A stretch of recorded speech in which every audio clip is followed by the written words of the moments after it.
bi n'eluigwe ọgọrọ ya na-akpụ n'ala. Chukwu okike ya kpọgo. Eze bi n'eluigwe ụmụ ga-agbakọ nata. Nna m anyị na-eme ibe isi anyị na-eme ya ka anyị nọ na-eme. Onweghị ibe ọzọ anyị bụ n'obi ahụ njem nwere onwe. Ya ka anyị na-eji ijie. Anyị wee na-asị gị ezi Chineke biko bịa ka ị nọnyere anyị. Chụọla anyị ka a lawa ajọ mmadụ ọkachasị ndị Sabo, ndị si na Biafra ya abịa.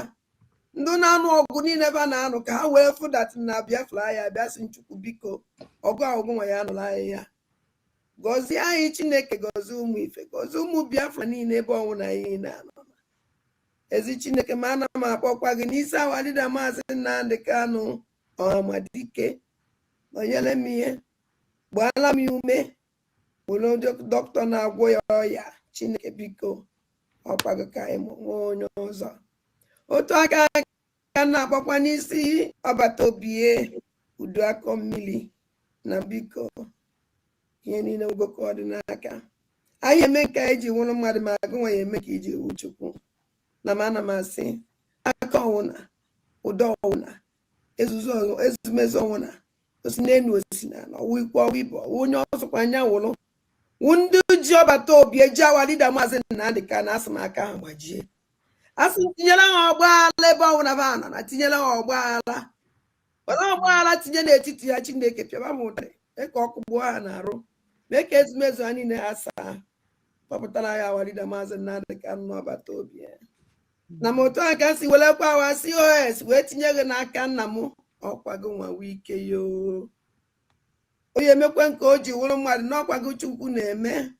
Nwa onye na-enye ike ajọ mmụọ ajọ mmadụ uke mmụọ uke mmadụ ebe ọsọkwa anya si onye ọsọkwa anya wụrụ ọsọkwa wụrụ m nwa na-eche echiche ọjọọ megide ihe asụ Chineke megide onye ọhụrụ na-emegide COS ayo ise ọwụrụ m nwa na-emegide ya emegide m ise onye ọsọkwa ya wụrụ ebe ọsọkwa ma na-agba ije ọ na-agba n'elu ọ na-agba ya n'ala ọ na-agba n'okpuru ala ọ na-agba n'elu bed asụ nchukwa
maybe you go ya go I like it.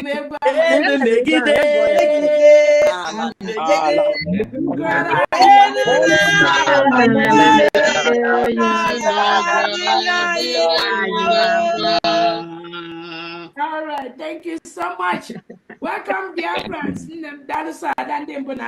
Thank you so much for that wonderful prayer. We thank God for this opportunity to thank our own Obato Obie, His Excellency, the Prime Minister of the United States of Biafra. Anun Kankan.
base kind of n'elu na mbụ na mbụgodo ihe nchọrọ ime ka Ngozi Orabeze mata ya bụ eziokwu ọgbata obi atụkwara nga terrorism CCS terrorism.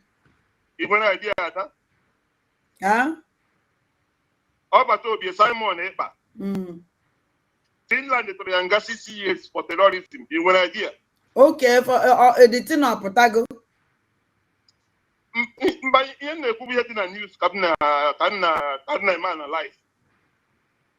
Okay. Because enwere ihe some people enwe ha idea. Ha just na-agba Finland tụrụ ya nga 6 years for terrorism. Ngozi Orabeze bụ chief of staff Simon Ekpa bụ the chief of terrorism. So Ngozi Orabeze nwere question to answer because ọma ihe mere ọgbata obi eji were mee terrorism. O so were support ọgbata obi na terrorism o mere. So ọ bụrụ ọmụnwa bụ lawyer, Ngozi Orabeze nwere question to answer. Yes. Because mgbe niile ahụ Simon Ekpa dey terrorize ebe niile ahụ ọ dị eme terrorism ahụ Ngozi Orabeze so ye. Ihe o mere and then Ngozi Orabeze dey negotiate here that place maka chief of staff. Chief of staff to Simon Ekpa who the terrorist atụrụ nga 6 years. Then Okechukwu Nkere alias Isaiah Anyaogu who the finance minister na-eweta ego Simon Ekpa ji terrorize ndị ọ na-terrorize. So which means I feel a terrorism case. One person on her carry terrorism here like that. One terrorism. One person name. In no begin no change. No begin we can put it. One street. But we show them mad. They got that.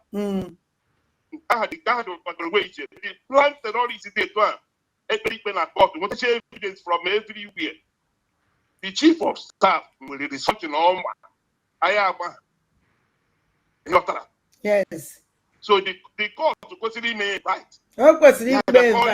Sure. I'm going to have a phone number. I got for communication. Young one over to be the plan. I saw the terrorists not to get them. More results also not to be only make terrorists. Okay, we are Chieko, Simon Ejiheko. Okay, we are take a terrorist. So before I just send the car and the terrorists, Simon the terrorists now. Oh, when Catania Simon before I send the Indian Simon they go the terrorists. And when both of also Simon plan we need that. So Hannah me going Hannah no how if that is what goes around comes around. Sure. Simon Ekpa, I can make punch like this one by one. They have questions to answer. Because that's how it works. When we put on the office now, and when the case is something they do, I got you know, I got to know when I I'm going to Chinese pass release, but I got to know when I gave him my side this particular thing, gave him my side, a phone, got to your phone. But communication in with that person, must say when other people in on our plan, because so we is. On that terrorism, I had to decide money. So, we are here watching them. The more details on them, in whether people Basara Ngozi Orabeze, also be literate or be educated, according to the information they in here and a public data. On a Twitter handle, and not very my educate. Here by here, DJ. Neighbor.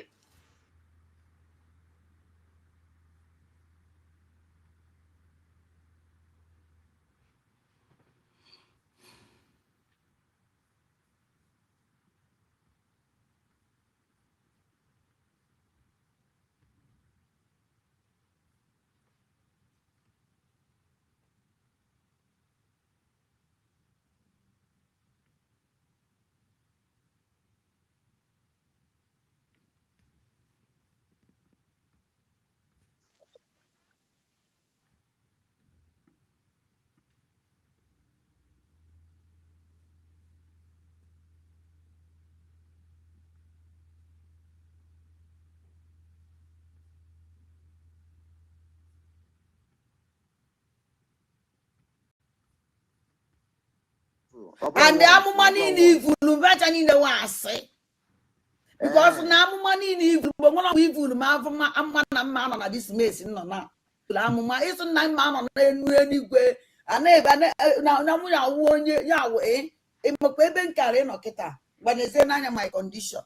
Everyone amuma gonna one see. No one is so good diano. It's Namuma Yahweh great woman, the whole world, the Wanina Yamoma can naso, the Akuma can nase Naso promo. And I'm on no catching, no if you follow. Mona Carolina and Beza, and I catch you. I even an now. Ngoma no wego season and Janos, Nenu Catchen on the Jana social media, parent. Everyone among walk. Okay. Nah, thank God that I myself. Which you tell it. Welcome binges now. Nah, bye. Oh, answer mamma.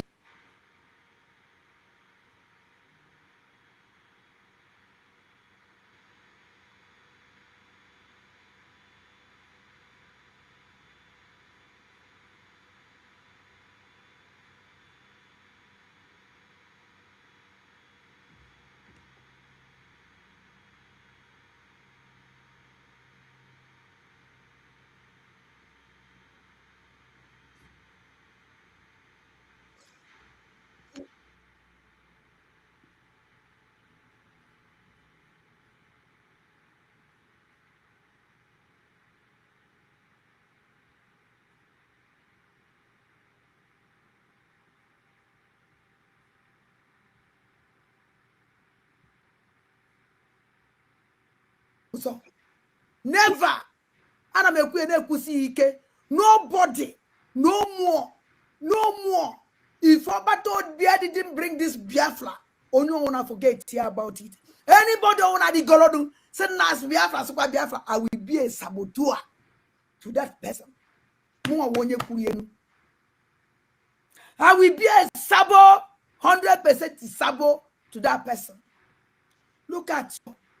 Never. And I'm a queen, nobody, no more. If Obato Bia didn't bring this Biafra, only wanna forget here about it. Anybody wanna the Golodu, send us Biafra, Super Biafra, I will be a saboteur to that person. More won't you? I will be a Sabo, 100% Sabo to that person. Look at you. Never. And I'm a queen, nobody, no more. If Obato Bia didn't bring this Biafra, only wanna forget here about it. Anybody wanna the Golodu, send us Biafra, Super Biafra, I will be a saboteur to that person. More won't you? I will be a Sabo, 100% Sabo to that person. Look at you.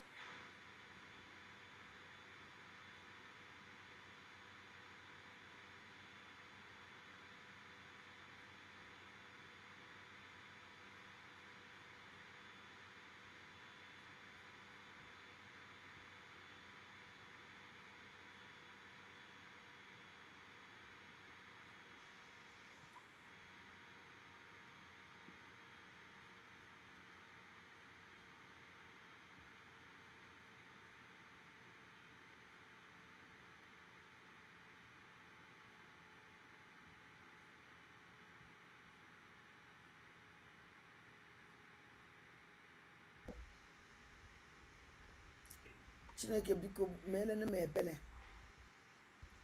Adugom tired. Adugom tired. I don't want to continue this nonsense. Adugom tired. Okwa no mmadụ ka nwo. Adugom tired. Ike agwugom ụmụnne m, ike agwugom.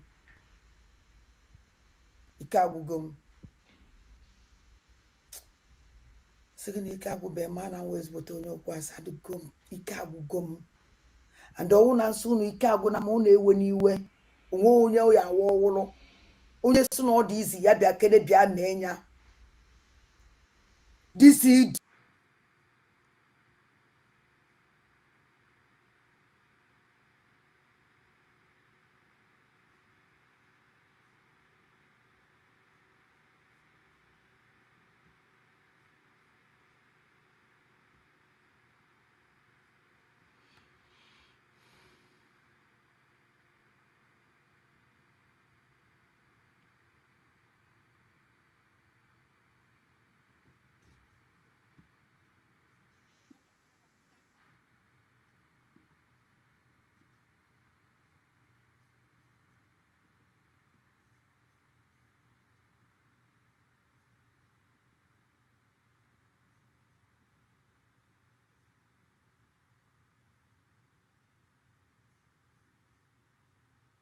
Hello?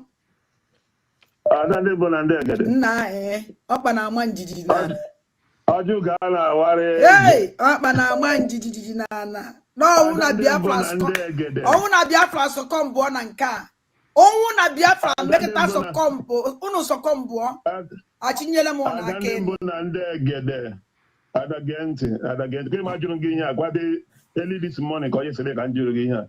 Gị mba na ịtọrọsụrụ ọdịna nwa nsị gị na ihe ji ekwukwe maka onye abụ na anya anaghị afụ anya amaghị onye ọ bụ ịghọtara. Anya amaghị onye ọ bụ. My spirit na-agwa m ọdịna nwa ọ na-eklem onye abụ DSS agent ka onye abụghị onye Igbo. Ọdịna nwa abụghị onye Igbo. Onye na-ekekwe m tikere ya detuwe o because onwe ike ime a full statement. Ọgwụ onye nọ n'ala Igbo na-ekele m ọ nọ n'ala Igbo onwe ike ime a full statement wute asụsụ Igbo. Ị na-agọta ị na-watch program ya nye gị ntị. So mana all this is ọbaghị uru ebe point m nwere ịjụ ya abụ ha na-ekwu this is their charter 27 charter. Charter ha na-agụ for primary abụghị m a lawyer because ihe ọ na-akọ kịta number one ugodi o nwere red flag you could face. Number one red flag o nwegodiri ewu na gọọmenti nyere ọda ọ bụghị na fake gọọmenti original gọọmenti na-agaghị enwe fundraising. Ọ bụrụ na nye na enwe nọ n'itra ọ na-ekele mgbe ọ nọ n'itra o kwesịghị broadcast that fundraising that day. Nke a ugodi number one mistake o megodiri first. Then number two mistake o meketa ọ na-eme research position o wepụtara meseji COAC senderie 2 messages. Nke ọ kpọrọ ya gosi na esendize nonsense a na o senderie call me COS 2 messages o senderie. Mana ya na onwe wepụtara former finance minister Nwoke Nkere o wepụtara message from Nkere. Nke ahụ bụ number 2 fault o nwegodiri. The number 3 fault o nwere as a media team as a media ọ bụ o claim na ọ bụ media. Ọrụ ya bụ ịnọ n'itra ọkpọ Oge Nkere ya mee interview Biafra sọ nụrụ ajụjụ ọjụrụ Oge Nkere ọkpọ COS o mee interview etu atọ ike media si wee mee ka ihe nye Biafra United ịkpọ COS mee interview promote Biafran cause ka ihe nyere ya si media and o nwere followers o nwere 130,000 followers on the claim ka ihe nyere Biafra United ịkpọ chief of staff of Biafra government in the exile ka ha bụgodi United States of Biafra's government in the exile chief of staff ya bụ Ngozi Orabueze doctor ka ihe nyere anyị asị media o nwere media ka ihe nyere ime ịkpọ ya na mee interview nụta ihe o kwuru Biafra jụọ ya ajụjụ ya na onwe jụkwa ya ajụjụ dị n'ọkpọ Oge Nkere Oge Nkere interview Oge Nkere ọpụtakwa gwa Biafra okwu Biafra jụọ ya ajụjụ ka ihe a na-akọrọ ihe a sinsi enwebụ onye jụrụ Oge Nkere ajụjụ ha nọ na-akọ chata ị na-akpọ ị na-ekele ma abụghị mere lọya ndị mere lọ gara anụ ihe anyị na-ekwu ebe anyị kwujuru ha agwa anyị na ebe anyị kwuru adịghị mma mana asị normal human being asị ordinary person mbụ ihe na-ajụ bụ ka ọ gụrụ ihe ọ gụrụ kịta charter for prime minister ya gụọra anyị charter chief of staff in the government ihe that charter kwuru chief of the government then after ọ gụchara that charter for chief of staff in the government ya gụọra anyị in absence of the prime minister anọghị ya and the deputy prime minister when the deputy prime minister in that government ka onye ga-arun the government ọ bụrụ na a ga-emegara appoint anybody ka onye ga-coordinate ihe ka the work of chief of staff in the government and the work of chief of staff in absence of the prime minister ihe have simple something about who did the banana. I am on spirit. Spirit. Everybody in the good, you must show your face. You must show your face. It's a sacrifice. Before I get into, you must show your face. How come we try at once? Let us of them come out. Oh, now come for the reason why Obato Biaging pocketed this guy in so. Because all that what spirit God was. That is why Obato Biaging got this guy in so. What teleyaka? Obodiani no the men and Okay. Initial time on the claim. All map go from all join in Nelly. All support to Nelly. Nelly their time. On about what message you might day about. All join in Nelly with the first of Galan. On the body had a make all join in here you do. Monami no underground. Look at they disappear. So many attack disappear. I'm on your born for months. Before Ojata support to Aquabatobi, I want to knock over so can I go do so that all you are watching has to be affiliated on evil melon. Ya coach last month before I got this convention on a program, actually be the program I will be here. I just start analysis. Okay, boy on a phone. Yes. Na PM disappear. There were 2 days, that minute. Okay, boy on a phone, they want to the program. Yeah, on a live program, but I'll go send a link. Okay, see, I need 30 minutes. Never on a call, say to you, I'm going to okay. When a hotel Kobe, okay, my whole lot. Na hotel Kobe, no, okay, to when a hotel Kobe, and when on a hotel Katata. Now watch it background here. Go and watch all the whole background, they book and carry on a program. All the different background hotels. I'm not there, send their picture bridge. America on Jamaica. Oh, na Biafrans banket alo awe me aye. Onwe yo zo memo na ma solinda. Ma solinda lo reji wa no na France zuike. Umu no here and I will French citizen okwebe. Nne ma nwo na o onwezi hi. Nna ma nwo ne. Adina ni neku. Ana ma ni neku. Cameron up because can hear very, very important. They could be here in the morning in a program. They could be on Twitter this afternoon. The government should not wait. There's no time to waste. As a man when we made all that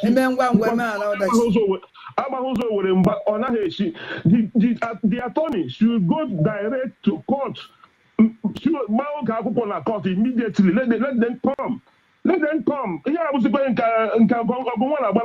here government kind of we are in government. That is the government that actually to see because they did it when I come here. Only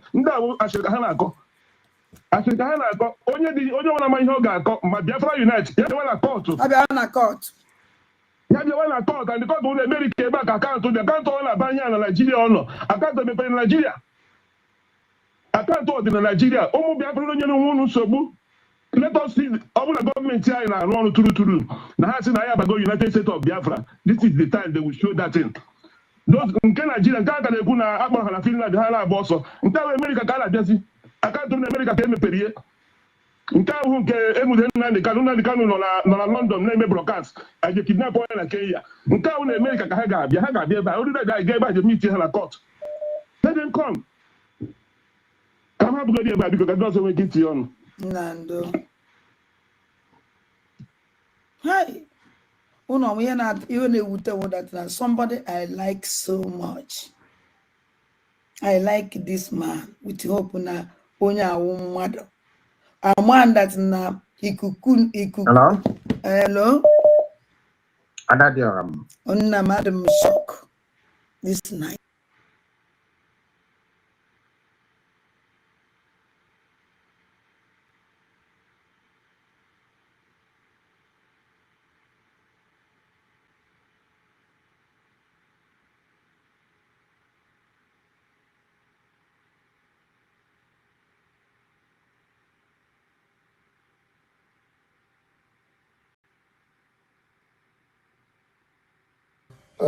Everyone is just listening to what Carolina said. There are many voice notes which I have never listened to. The point is that after Finland Convention, this woman has been bombarding me with all manner of messages from God I don't know. First of all, I want to make it very clear. I am EKPA Simon Njoku. I believe in God, and I don't believe in any pastor. I don't believe in anybody giving me message. I have always said it, even on the live broadcast. Nobody, please, who is making noise, please? Oh, sorry. I've always said it on a live broadcast that anybody that has any message or any prophecy, please hold it. Don't tell me. I'm not interested in your prophecy. You don't know what I went through to grow up like I am today. So you cannot just come from nowhere and tell me, oh, God said this, your God said that. I'm going to believe you. First of all, I know when your God is trying to destroy what you have built. So when such message come, I don't even, I pretend as if I didn't listen to it. This woman has been bombarding me with messages, how this God is this, how this person is this, how person is that in the cabinet, and all those nonsense. I don't listen to them. I never responded to her. And I have never addressed her as a gossiper until I listened with my 2 ears. Her and Adada Rama. And she was the one talking while Adada Rama was nodding her head. I stayed in that platform for 5 minutes. Immediately I left there. I came to meeting Adada Rama. I think I told I don't know if I came to the meeting. Immediately I asked, is Adada Rama here? So she was also waiting to start either fundraising or something. And then I told her immediately, stay away from Carolina. She's going to put you in trouble. Because it is not hearsay. I had everything she was telling Adada Rama myself. And nobody told me, so I was there. But because they don't know how this gadget works, she didn't know that I was already in the platform trying to hook up my program. And this gossip was going on. So I came to the meeting, also to the Zoom, and I warned her to stay away from Carolina because what I heard was so disturbing. Even after that, I did not, take everything very seriously. But it is becoming a distraction to this government. That Adada Rama will go out there and start talking as if there is a war going on. I don't know who is using 2 of them. The last time we suspended Madam Erewa, if Yongubiko used it to do program. And the way this woman, Carolina, is talking, and the way Adada Rama talked to me suggests that information leaked from either one of them. Let me play also Adada Rama's voice.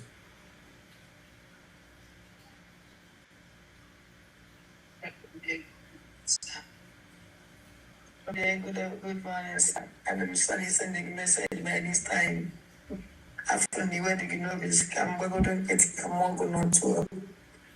I'm going to be a big girl, even when I get, and I'm sorry, life. Where, we can on my channel. I'm going to be going hanging on my channel, I'll enjoy. At least, told you go to West Talk, morning on a life. And I knew oh, and then something I named. And just since he did one of my individual from my channel, and I need a pussy. They still put on a speech beyond any info. So because I make it because of here, as young as he, only name joy. Then I have Jimmy ABC, Jimmy Bore, and the Jimmy Agnesi. So now Adams, sorry for Yemen. The year when you own that Ninja order. 16 years in the muddy key host. And all about 1 day in a key host.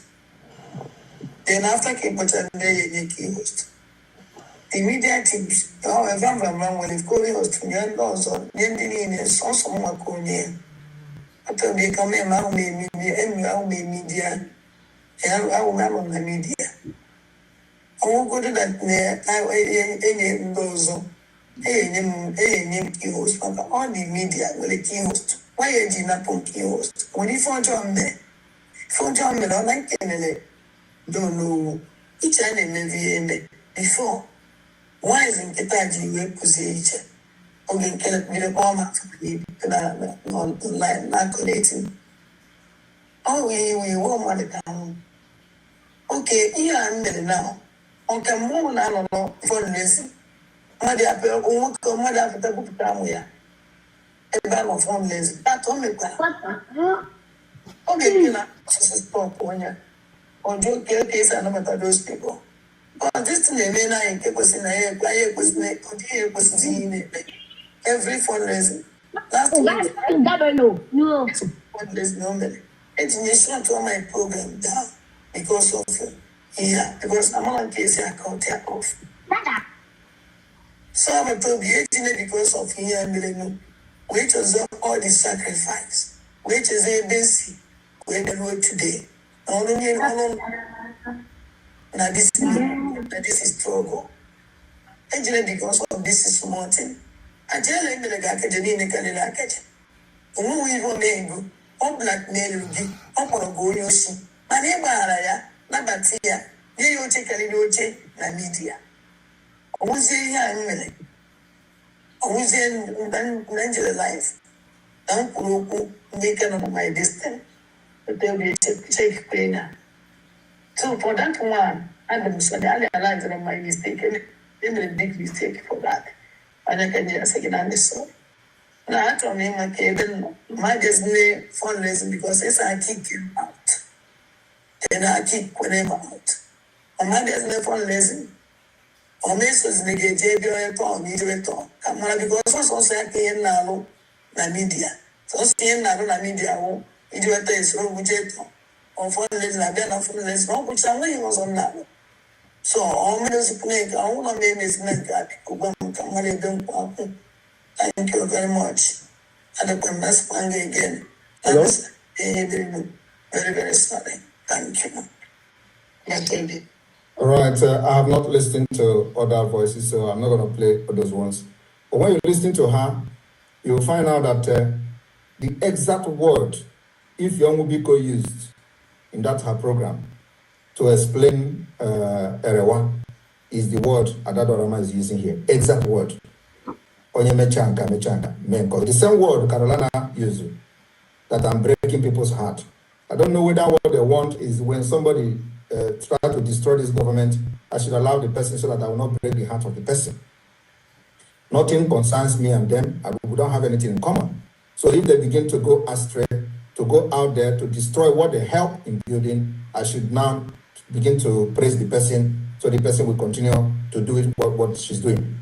This woman, Adadorama, I have warned her secretly more than 10 times. More than 10 good times. Not to attack anybody in this cabinet. And what they do is to attack those who are doing something more than them. She told me how the finance minister is being sponsored by Nigeria government. The same accusation against Ngozi Orongozi. The same accusation against any other person. Like you hear her, she's saying about Rafa Ajare, how Rafa Ajare called me a criminal, I still forgive him, and all that. So they want to, at this point of this agitation where we are today, I should continue to be distracted by them.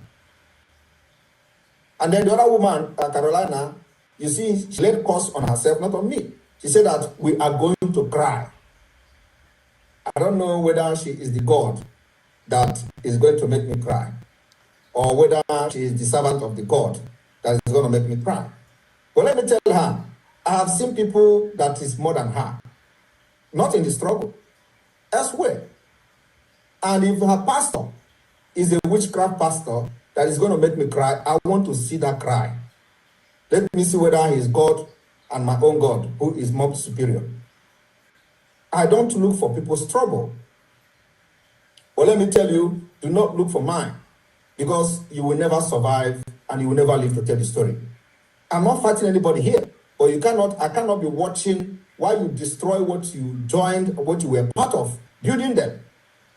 And I don't know why it is always, whenever something good is happening in the struggle, devil will possess some people and they will start attacking some certain people. I know how many times these women have approached me to do this and do that to that person and do this to this person. I don't listen to them because I follow my instincts. And once I am convinced that you are this, I will not look back. And because of the people there, the kind of people there, yesterday I was trying to talk to Adada Rama. She was shouting in that place, and then I have to ask them to remove her. I'll actually remove her myself from the meeting. So these are not the kind of people I will not come here now and ask questions. Why did you say what you said? Because it's a waste of time. And I cannot be in the same place with people who have this kind of bitterness. She told Ngozo Rabeze that she can never forgive me. You heard it from the voice, that she told COS that she can never forgive me. And this kind of person is having meeting with me. And every time I will come, and she will say, oh, my peer, but she is saying that she can never forgive me for what I don't know. From the beginning, I don't know, from the beginning of this whole thing, you were part of the Umuada. From the time, the beginning till now, and you know how this woman jumped all the hurdle up to this point. If I have wanted to punish her for many things that went wrong, she wouldn't be in this government by now. But she managed, and she's here. Now she is accusing me of, I don't know what I did to her. You know, Mada. From Umada till now, which many people collected sanction from Umada. Rose was suspended on Umada. Judith was suspended on Umada. If Obubiko and her group was suspended, she was biggest part of it. She skated through that hurdle, and she came here to now make a voice. How I suffered her in Umada. I don't know how that actually happened. So the point now is that because of the level this liberation is at this point, we don't want to entertain any distraction at all. She wants to get a rest, and that rest she will get. Adada Rama, from the voice note and the warning I've given to her over 10 good times, she continued to go outside there to castigate the members of the cabinet. So it's as if she is going to enjoy more of the media war and the media castigation. That's what she has chosen. I believe she's here. So if that's what she has chosen, I'm going to give her 4 weeks. 4 weeks suspension. She can go to media and fight fight the COS, fight anybody, fight me too. She have the right to do that now. But let me tell you one thing. If you castigate anybody in this cabinet, you will never come back to this government. From today, you are suspended for 4 weeks.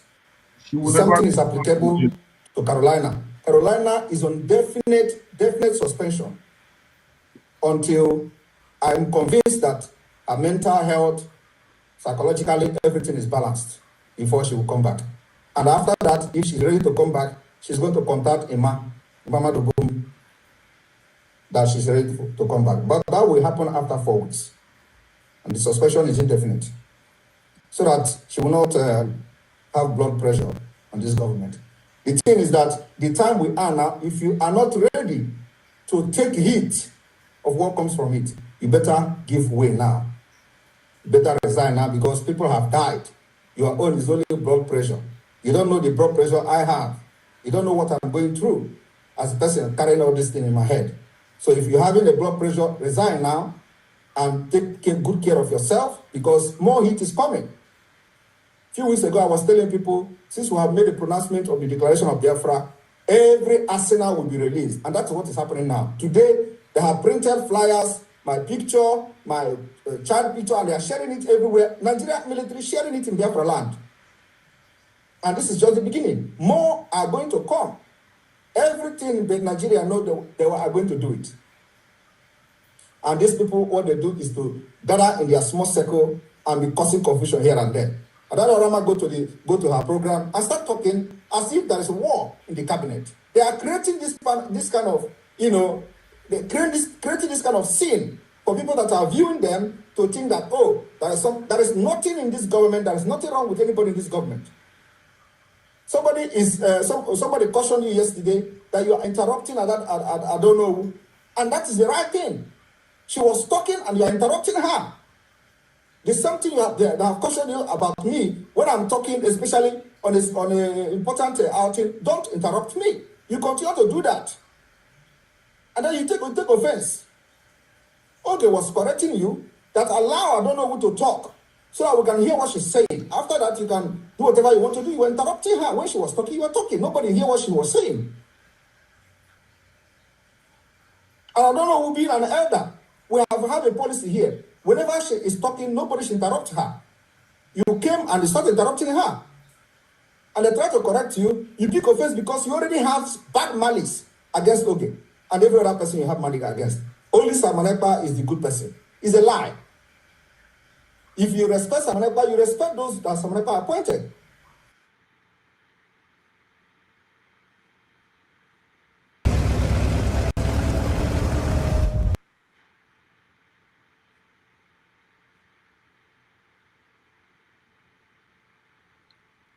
Good morning, ụmụ Chineke. Ekene m unu. Asị m ụtụtụ ọma nụ. Taa wụ Saturday, a very great day. M ga-afụ ụmụ ọmụ ịmụ live. Afọ m Biafra. Nne m, good morning. Good morning, my prime minister. Good morning, my president. Maazị Nnamdi Kanu. Enwere some people na-aga eme understand ihe ọgbata obi emere by interrupting. Enwere ndị ga-asị, ihe nwaanyị ya mege ọ na-eme interrupt. Achọrọ m igwu unu ya ka unu mara the interrupt ahụ ọ na-ekwu. Ọ dị form of noun. Otu m na-ekwu okwu na something can distract me ma echefu ihe ahụ m chọrọ ikwu. Interrupt ahụ na-eme like this. Ọfụ mmadụ okwu ha n'okwu ya obido tiwe onye aha afa. Ọbata obi ukoro mmụọ and ị ga-asị ka inye ya attention ka ọ hapụ ịdịka before no gị chefu onye chọrọ ikwu. That is what they interrupting all. And the okwu na-eme ihe ahụ ka ndị mmadụ notice ikwe ya n'ọnọ na ya na-eme. So ya kwa okwu na-eme ihe aha. And gị na foto shi na-eme the thing. Ọ dị ka onye dị ready. Ọ dị ka onye dị ready. Ọ dị ka onye dị ready. Ọ dị ka onye dị ready. Iji gwa gị. And ọ gwara unu ọsị na unu gị watch ọsị na enweghị ihe o mege na media. Ọ gwụla sọ abịa online ọ na-eme streaming. Enweghị o mege na the cabinet. Ọ gwụla sọ mgbe ọ bụla ọbata obi ebere ya ọ na-eme streaming all those kind of things. Ọ ya nwụghị. O kwuru ya na onwe ya ka unu mara. Ka m kelee ndị nọ here. Ndị ọma m ji eme ọnụ. Ndị m ji aba. Ndị m pụta like this mfụ ha alahụ obiọma na-akpọ m. Afụrụ m Chidiebube dị Ngozi. Chimudiebube dị Ngozi. Ọ sị good morning from my side. Maazị ene side gị dị nya ebee ka ị nọ Chidiebube? Onye nọ nso Chinyere nwa. Ọ sị good morning from here Maazị Humble. Ifeanyi Chimezie. Ọ sị good morning Maazị Humble. Ka ọ bụ triple M onye nwa na-aza Martins. Nke makọla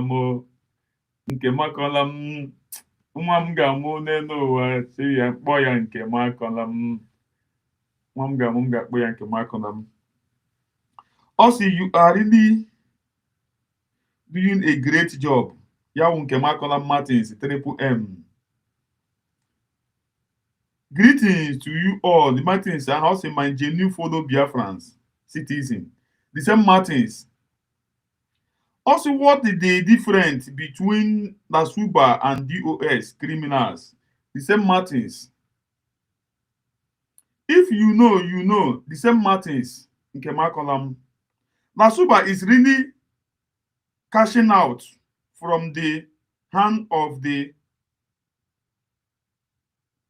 Ohaneze Ndi Funani in the name of Ohaneze Ndi Igbo. The same Martins nke Makolam. Stella Ụzọamaka mma Echeze nwanyị ọma. Nneọma. Heu Ụzọamaka mma Echeze nwanyị. Echeze nwanyị birikwo Stella Ụzọamaka nne m. Ọ sị ụtụtụ ọma nwa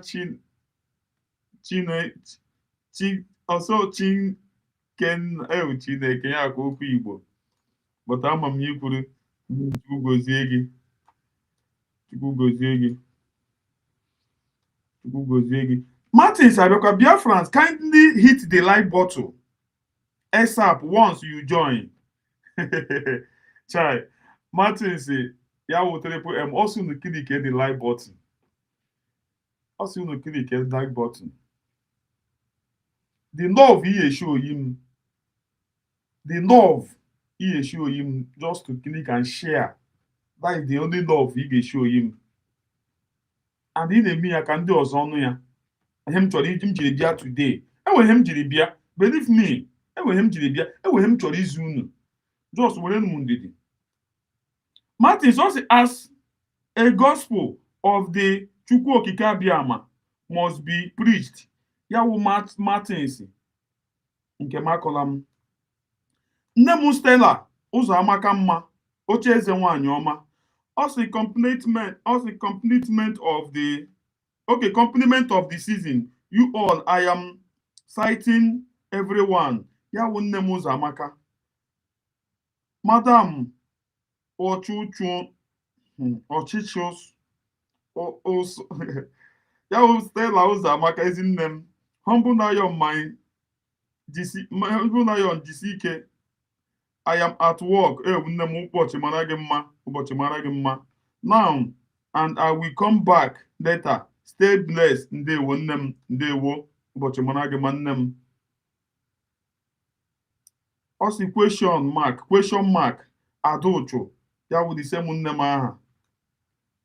Madam Fino. Official Alaji. Also greeting. Martins Abekwe again, thank you so much. Humble Lion from bringing back all these videos and voice continuously is the key. Ndewo. Nemu Esther, Ezinwanyi dị ụkọ. Also, good morning, great Biafrans. Akwebisi, the humble lion. Yotige the lion. Also, well done from your consistency. Remain blessed. Ndewo nnem, a lot of love. Nnem ndewo nnem, Chukwu gozie gị. Martins also chai. Biafran check and balance. Chai. Yawu nya ha ego number. Official are just a people of known consistency. Ifeanyi Nwokwu also hello, hi. Martins also then the new Biafran unit as Faceless this unit, but now they want him to come and lead them. My brother Akwagefu Chimdebube Dingozi. This is the template to Adocho. Onye Chidebube Kuru. JJ, also good morning, humble lion. Good morning, humble lion. This thing is me of magic. Okay, wait. Okay. Also good morning, Chimdebube Tiganya Many.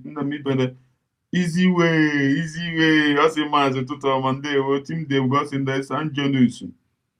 Oh. Ezigbo obodo. The San Jonas. Okay, chai. 11 p.m. Ikwesịrị na-arahụ na nne m.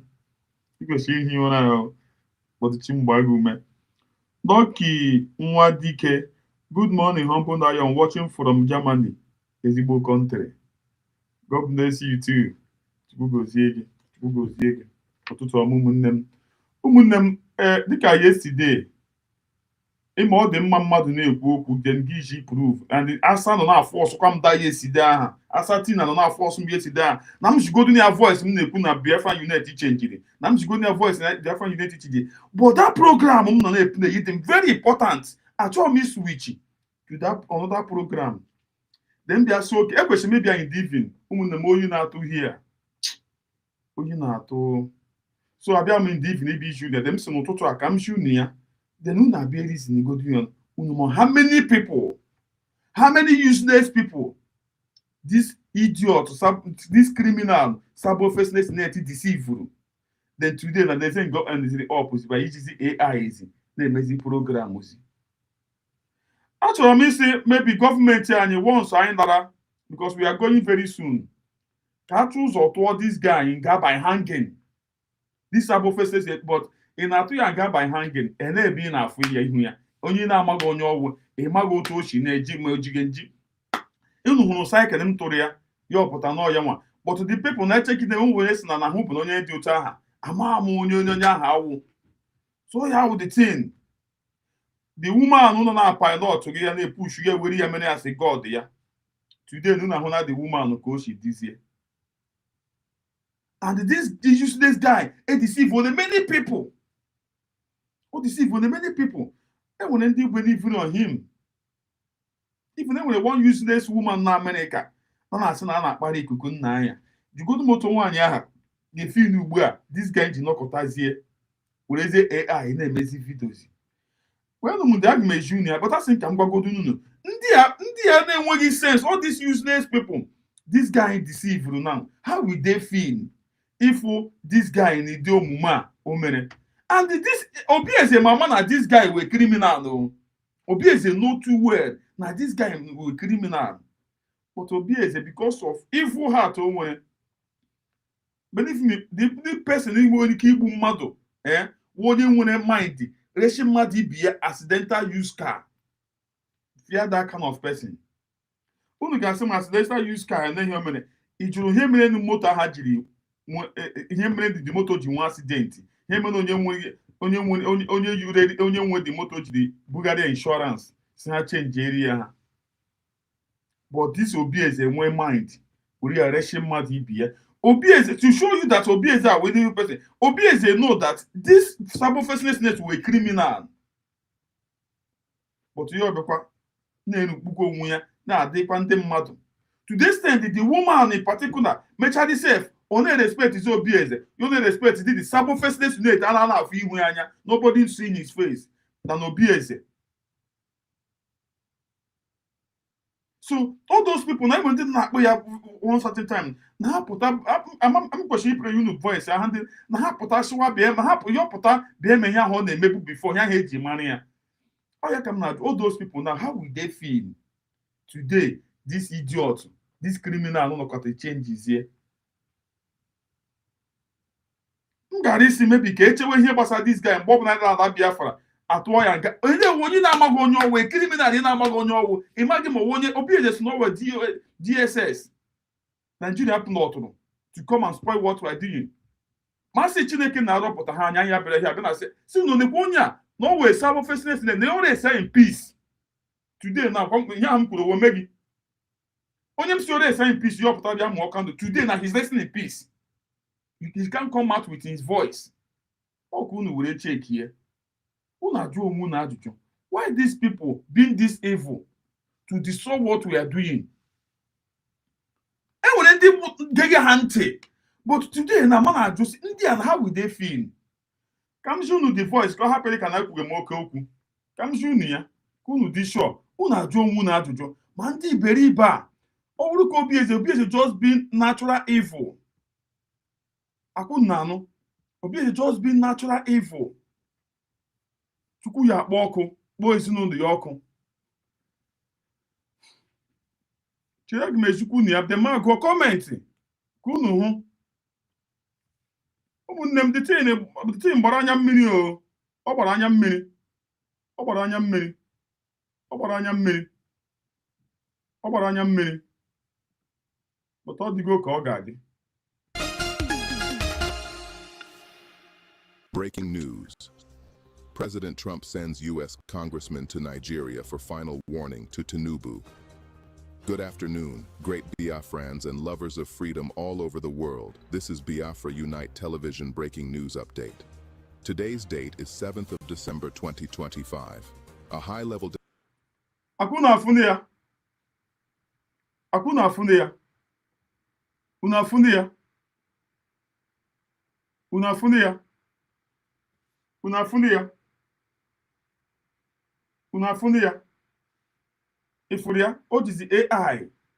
With the video, with the picture now we area. These idiots have deceived many thousands of people. Ndị iberibe na-amaghị ihe. O deceive na. But today now look at jụọ onwe gị ajụjụ. Chee ka m gụrụ kọmentị ndị mmadụ nọ na kọmentị na the thing. Mgbe ọ na-emega vidio a, mgbe ọ na-emega mgbe o mere ihe a. Ndị mmadụ say hello everyone, please be guided. This is not Biafran unite. We know there is something fishing here. Where is Biafran unite? Ka want message. Ka will message na the comment section. Okay, sorry yo. I can question you the thing. Ewo kunu fo unu ewe di ụmụnne m biko nu. Kunu fo ka happy dịka. Unu ewe di iwe biko. Kunu happy feel na m na-atụgide this idiot anụmanụ achị. Unu ewe n'iwe. At least unu ga na-afụ ya na abi. Unu ga na-afụ ya akụ na-afụ ya. Akụ na-afụ ya. Sorry, unu ewekwa n'iwe nnọọ. Ekweshi m na-eji unu ya. Then onye ka abịa, who be this? Yo tige question. The truth must be spoken. Ya kwa onye ka kwuru. Ya onye ka kwuru. Onye ka abịa nwanne, we prefer that your natural voice than this bro. One day your original voice, another person also one day your original voice is highly preferred. This AI thing is not getting at all. It's not gaining at all. We hope you are doing right. We hope you are doing right. So ha amaghị ma ọ dị ndụ ma ọ nwụrụ anwụ. The idiot ma amaghị ma ọ dị ndụ ma ọ nwụrụ anwụ. Akụna anụ. Onye ka abịa here. AI at work. Why this? Ya onye ajụrụ ya. Is this thing not rubbish? No be. Onye ka so what rubbish dị here? Is this not rubbish? No be the AI. No be they use AI do this thing. Ka onye ka ajụrụ ya. Onye ka abịa nwanne, please remove this AI. Go back to your original, please. Onye ka say Elohim on his throne. The zoo has finally fallen. Ka onye support ya. It is you don't broadcast than giving us this AI thing. Okay, onye ka ihe ọ chọrọ ikwu is better than you don't broadcast than giving us this AI thing. Also, it is you don't broadcast than giving us this AI thing. It is irritating. It's irritating. It's irritating.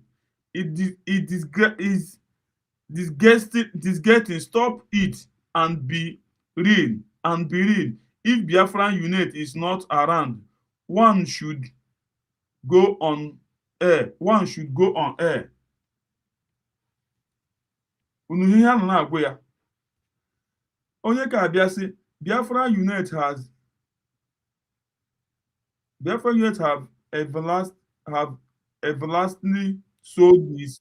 Okay, Biafra unit have eventually sold his platform. I want Adade Oramma. 1 minute. Ka wee ezigbo mmadụ nọ dị a.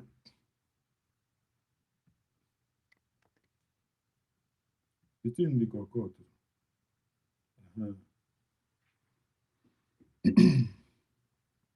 Maka ndị na-aga afọ ya ka unu hụ ya like this very well. 1 minute.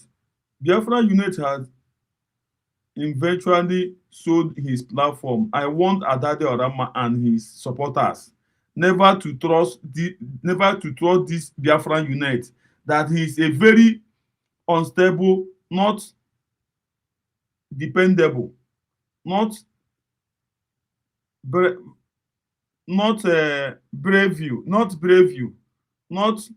reliable, especially when he mostly needed and in time of tribe, in time of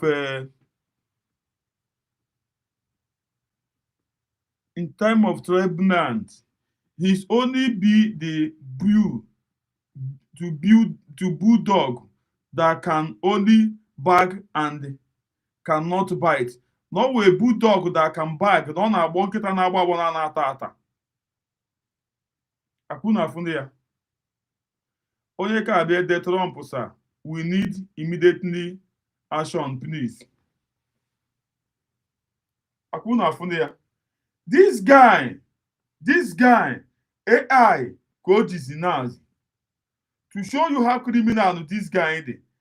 And when any benefit on this idiot,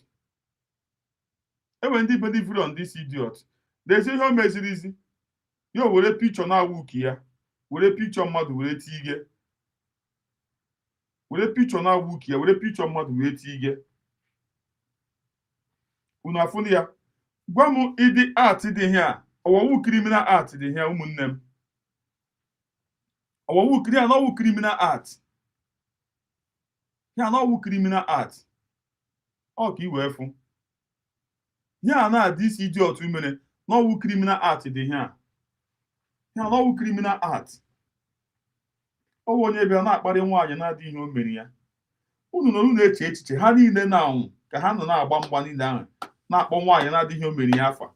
Ifokoni ha shiri ha idicha ishem. Hapụ dị idiot nọ France. Akwụ mepere ọnụ na-agwa unu na ike agwụ ya. Na ọ bụrụ na esi na onye si na ike na ọ ga-emenwu ya ọpụta na ike agwụ ya.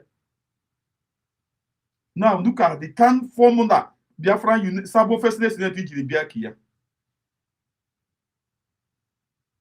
Jụọ onwe gị ajụjụ.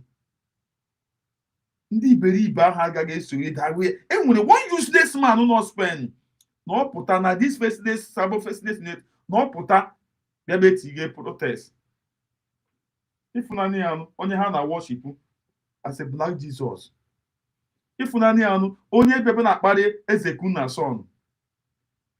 O jizi AI na-emezi programs. Ya onye masị owu mgbe mbebe na-agba ha. Na Chineke na-eme ebere. Nje makeup agbafuo. Akaụntụ na webụsaịtị Obieze emepere nya ha atọ ha n'aka. They could not use it again. Imam na-agwụ na ha mepere akaụntụ ha na-eche nje makeup before ya gawa ije andọ. Ọ ka iwefu otu Chineke na-achị na-adụrụ anyị ọgụ. Na-adụrụ nwaanyị ka nwaanyị ha na-agba mgba ọgụ. Ha na-emefu ide na ha na-emegide the woman. Ọkpọdụ ọnwa anyị nwa ka ha na-eme ya bụ Chineke nna mmiri pụrụ ihe niile eme ha niile na unu ka ha niile chiri. Ma Romi Juice ọwụ ịhụ na ya. Nwaanyị ka onye ke nwaanyị ashawo nọ na France. Unu ahụ n'otu o shitere. Ọ ka unu wee fụ. Jụọ onwe gị ajụjụ si masị ndị agbaniri all the effort ha tiri ha succeeded. And then anyị gara ime today. This Sabo Faceless unit put through effort ya. A criminal put through effort ya, but he did not succeed. Because he's not genuine. If we are now, if we are mad, the useless woman, the stupid woman, ikukunna, why are not watching the ikukunna again? Oh, Makamana, the guy who a criminal. Oh, Kuria, Obieze Kuya, but because of their evil heart. To show you that these people don't have conscience. Actually, they say, imagine how many millions of people vote through. Or wouldn't have a rubbish because of our new Nekuru. The Sabo Faceless, the useless idiot, the duplex bulldog did not even think it that now somebody that hiding his face. What do you think that you can do today? Now look at how he end up with AI. He end up with AI. When did I do a modendo? He called your window. Anya mmiri one year back from na Finland.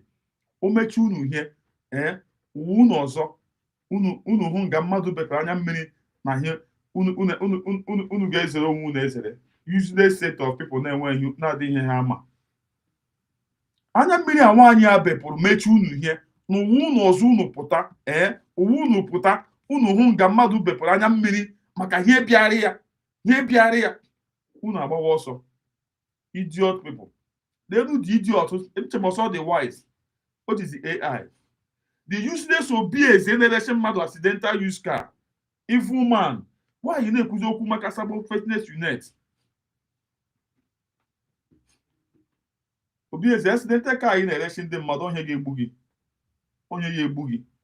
On your boogie like this motor also no be hit here pam. Managa motor ha gauge here. Again with my camera again with the net number. The person gave you succeed in one because we are an evil. Obiese. Evil person came. Man. Now look at the Sabo Faceless unit. AI is called use guys. Oh, one your mother boga, no put up the way her. Chai. If you may wound, indeed, beribe. One useless idiot. No, platform DC Sabo Faceless unit. Na boga mi. That boy, I'm gonna say, ya may put up a dead and yes, late indo. Come man, say him and more or choice in Azamoku. I'm gonna say, Naga Babuya, T. See an organ against you. Oh, no, yes, now on Uber, you put up a comment. I seem knock at the quantum. I was not because looking at that for the way he hear me. Yama, that boy, or Cadendo, you put up your knock at Dindo, Mamma. On I get a useless sub criminal, not for me. I don't want you not in your many. Now, why you can want up no Korea, not blocking go to God. Oh, good job to put down. Now, Joe, one you come on, who is in charge? Why you come on, we say she's in charge. I see, I know. What support like what get at that time? No prime minister. No face got sabotage in the mother sabotage there. No one in charge. This idiot boy, I won't mind. If you come to get dinky, you become but one dinky. If you come money, I become a work and nation. To show you how useless in the mother, it got home mother like this, give you no mother. A man when they will that is I want to come get shit. Then you know, in the case of the useless who didn't want in France. Adadishike, he make a janima, or then to go to Biafra. Look at the person now. Ikukuna, yeah, Master him game with the Kikuna. Then you can move AI now go use guys. A me program ya.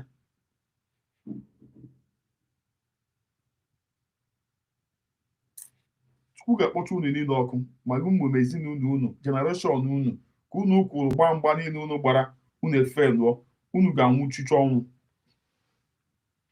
Obieze, onwu keyi, ị ga-regret. Useless people.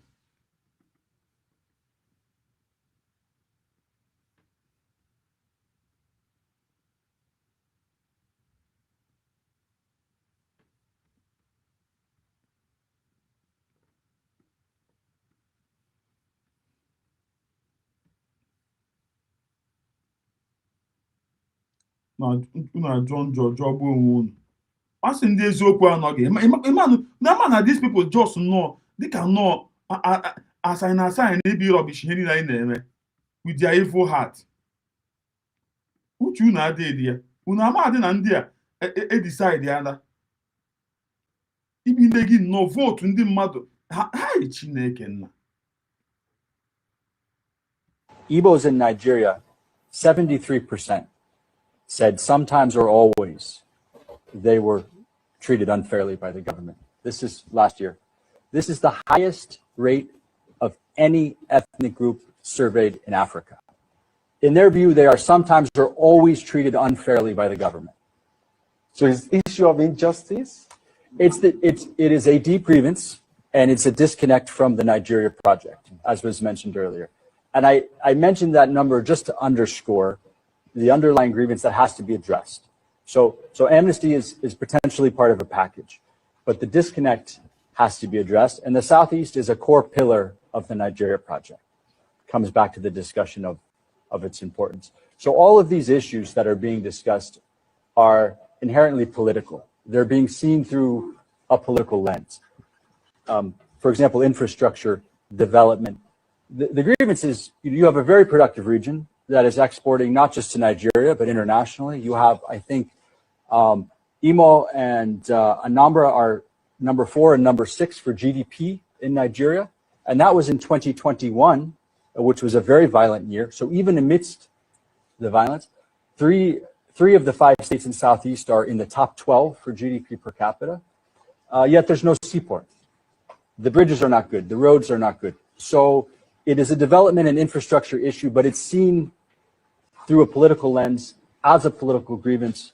The same with security, which is you have significant deployment of security forces, yet the perception is the DPOs are not from Southeast. Many of the officers are not from Southeast. They are not necessarily well-versed in the local context. And so they're not performing the role of community security in a way that they or other communities would expect. So that's a security issue, yes, but it's also perceived through a political lens. And it's the same with federal appointments.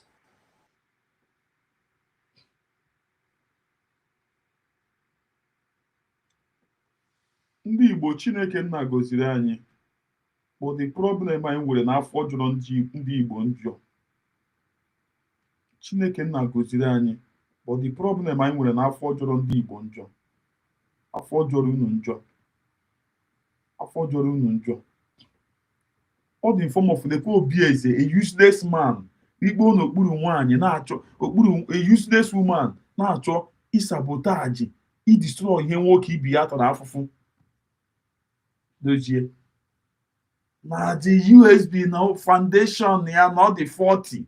Na oge kere the 40 na onye ọbụla forget ya ihe gbas. Ai! I forget anything. O si this okay na dekwu ya na ka esogbu ya. O si dị na ka esogbu ya. Enwe onye ga we also okay since it happened like this na ka esogbu ya na ndị mmadụ ebe esogbu ya ka o si na onye ọbụla forget ya the thing. Na onye ọbụla forget ya na onye ọbụla she forget anything to show you that the guy was an evil person. Forget ya. Mam ji mata na this Obieze a na afọ jọrọ ya njọ nọkọta nwoke na-adịghị o mere ya na-akpọ ya terrorist. Na ọhịa ọhụrụ na social media. Na Dr. Ngozi Orabeze na enyi kwere igidekwu ya kwa sacha phone ya ma nwere ebe ọzọ na hai. Ya ka m ji mata ma ajụsi onye dị ihe a. Onye ọ mmadụ. Onye nwere mind direction mmadụ ibi accidental use car. Onye ha ka m do undo now because of ego. Gị were accidental use car. Moto nwere accident direction mmadụ ibe gị. Because of ego. Because of ego. Yeah, the worst thing mmadụ nwere ike ime nwoke ime mmadụ ibi ya. Moto nwere accident gị were arreshe mmadụ. Iju ha ajụjụ si gịnị mere moto a?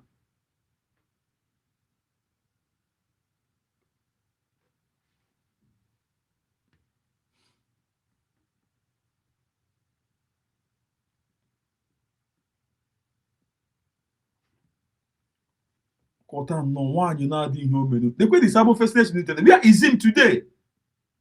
What is the AI? AI emegazi program. Ndị iberibe Chukwu kpọchi unu niile ọkụ. Ndị ala. Chineke kpọ unu ọkụ. Lekwe m izu ebe ka ha nọ. Jụụ na onwe unu si all those people niile ndị niile aha. Ndị niile aha nọ na-akparị nwaanyị ka nwaanyị. Ene ka ha nọ today. Iju onwe gị ajụjụ. You know, ask yourself question. Iju onwe gị ajụjụ. Ebe ka ha niile nọ. Idiot hapụta breaking news. Breaking news. Breaking news ya we hunani ya go endere. Some useless people following him foolishly. Esogi ya. Nwere anụmanụ na-akpọghị ya na ọ bịa pụta mgbe onye ahụ ọ na-eme. Yọpụta bịa emewe ihe ahụ ọ na-eme. Yọpụta mewe ihe ahụ eji mara ya.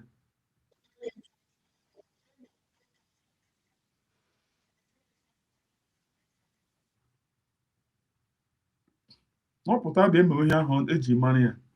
Ịfụnanị ya ni anụmanụ ịkpọgasị ya ọbịa pụta. Ịfụnanị otu o si endize ọ bụ with AI. Chai! With AI were vidio mmadụ na-awụ vidio ya tinye n'ihu di ya were AI tinye. Nigeria. I would rather take up arms to fight against Nigeria as a country. I swear by my father's grave today, 20th November 2025. Nigeria is not a country that is worth fighting for. The injustice is too much. Going by this judgment that was just passed in the court sentencing Nnamdi Kanu to life imprisonment. Different judgment for different people in the same country with the same constitution. This is painful. Nnamdi Kanu cannot be connected to unaliving anybody personally. You cannot mention any name and say Nnamdi Kanu single-handedly unalive this person. Yet, a court in Nigeria that is granting pardon to Boko Haram terrorists, ISWAP terrorists, is the same Nigerian court that is giving sentence Nnamdi Kanu life imprisonment. Nigeria is not a country. I weep for this country. I knew things were really bad, but I never knew it was this bad. There is no law in this country. What we have is political decision. No law. There is nothing like law. Whatever you see in our courts is about political decision. Whatever the presidency wants is exactly what the judges are just going to read out for the world to hear. They are not following any constitution. You can imagine this same country where Boko Haram terrorists, ISWAP terrorists, who have unalived Nigerian soldiers in their thousands. They have unalived the ordinary Nigerians in their thousands. After being arrested, the Nigerian federal government will free them in the name of repentant Boko Haram. They will even go ahead to appropriate money. In fact, I don't know how I'm feeling right now because nothing can truly express how I am feeling. This government would use our money to rehabilitate this same terrorist, Boko Haram terrorist. This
question that I have for you is the Nigerian Constitution prohibits the ownership of firearms, but somehow these Fulani militants operating in the middle belt of region of the country, they're all armed.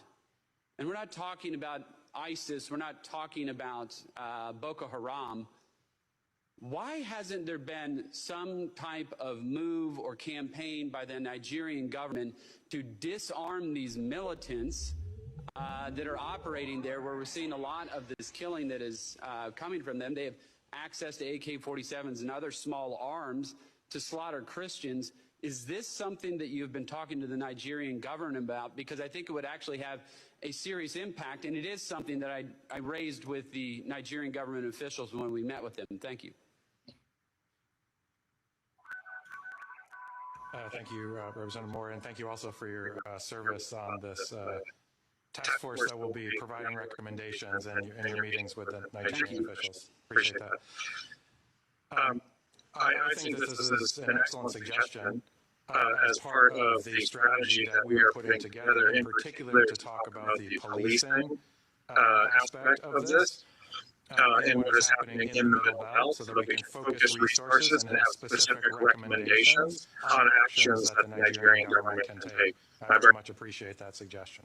Yeah, it just seems to make all the sense in the world to me. It's like, here we are. I mean, I understand we're not going to get like ISIS to lay their arms down. That's probably more of a kinetic option there that's going to result in their arms no longer being brought up in anger against Christians. But in any event, this seems to be something that, obviously, I'm not saying it's easy, but it is something that they should be doing, they should be looking at. And while I got just a couple seconds left, I would urge the Nigerian government to take a look at pardoning Sunday Jackson, who's an individual who was fighting for his own life, defending his life against one of these Fulani militants.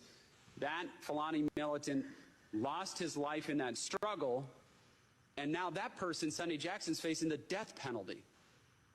Now, where's the justice in that? Where is the justice in that? And all these Fulani militants are breaking the law. They are breaking Nigerian law. And so this Sunday Jackson disarms this person with a knife, protects his own life. He's going to prison and now faces the death penalty, and Fulani militants just roaming bands of them with AK-47s, and that's no problem. You are so right about this question of prioritization. I know I'm over time, Mr. Chairman, but I appreciate the time. Thank you so much, Mr. Moore, for your leadership. Mr. Chairman, thank you so much for your personal invitation, for your leadership, and for your friendship. I'm honored to be back. Psalms 96:14 asks, "Who will rise up for me against the wicked? Who will take a stand for me against evildoers?" Nigeria is facing one of the gravest religious freedom crises in the world. As the former chairman of the House Foreign Affairs Committee on Africa, I have visited and have seen firsthand the direness of the conditions in what is now the deadliest place on earth to be a Christian. They are targeted, displaced, and killed simply for their faith. The ancient plea, "Is there no help for the widow's son?" still echoes today. Since 2019, nearly 17,000 Christians have been killed. In the first 7 months of this year alone, hundreds more were murdered. On June 13th, during the Yellowwater massacre, more than 280 Christians were slaughtered in a single day. These are not isolated tragedies.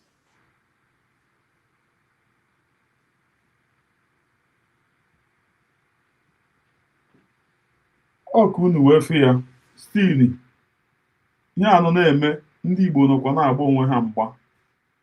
This kind of thing nọ na-eme ndị Igbo nọkwa na-agba onwe ha mgba. Bịa na soshal midia fụghị ike nga uru agwụ ọkọ uru agụ mega gị jụọ si ego one ka e nyere ike nga o ji na-emega ihe emega, ego one ka a kwụrụ ike nga o ji na-emega ihe omega. Ọ ya ka iwe fụ. Ọ ya ka iwe fụ. Ndị iberibe kpọga Sabo Faceless na ọ bụ elidiwe ha. Hai! Amakwa m na ndị mmadụ na-adị iberibe otu ka ahụ.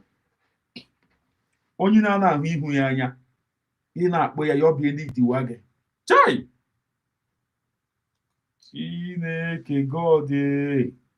Ngwa gị masị anyị jishinye ike, masị ọnwụ ụta anyị si jishike na media here. Believe me, these people are rubishing ihe anyị chọrọ ime o. Ha rubishing this out. Believe me, unu amaghị ndị ekwensu a, unu amaghị ihe ha ji kwado pụta. Ọ ya ka unu na-amaghị, ama m ka m ga-esi agwa unu ya. Unu amaghị otu ndị ekwensu a si pụta, ndị ekwensu ji wee kwara ngwa ọrụ. Ịfụrụ okwu nwaanyị iberibe nọ France ṅụrụ iwu iyi na ma enweghị onye ọbụla na-enwe onye ọbụla pụtara anụ na-awụghị Prime Minister, na-awụghị Maazị Nnamdi Kanu, anybody pụtara anụ na ọ ga-asabotaji ya. Ịfụrụ anụ ka Chukwu dị ebube. Woman nọzi na mess. Ma sọ ọwụ ya, ma m ihe anyị gara ime today. Chineke nna help anyị. Chineke nna help anyị. Help anyị nnọọ. Ụlọ ọnụ na-ekwuru anyị.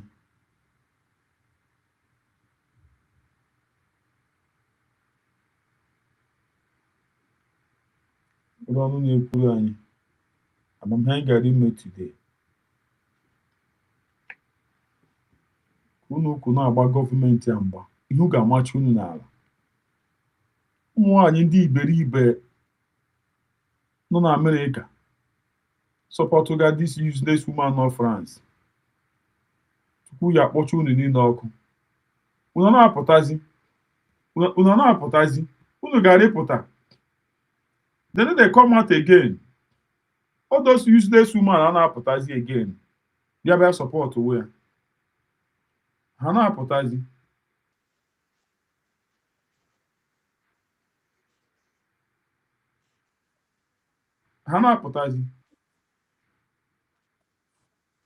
lekwu ya then they come out again ụmụ nwaanyị iberibe ndị ahụ ha na-apụtazi ezi again ịbịazi na-akpọzi kọn ha na-apụtazi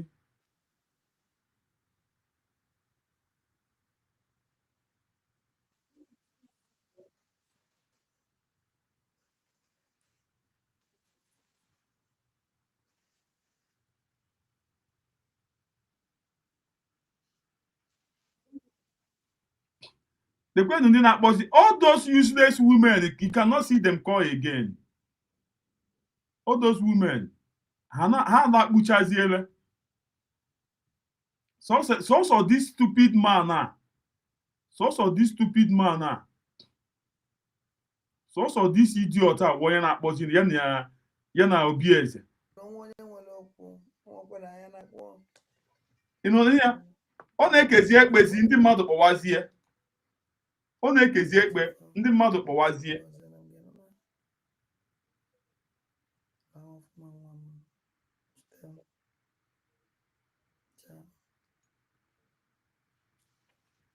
o mechazie kọl ọ na-ekezi ekpezi ka ndị mmadụ kpọ ị na-anụ ya o mechazie ihe nọnsensị ọ na-eme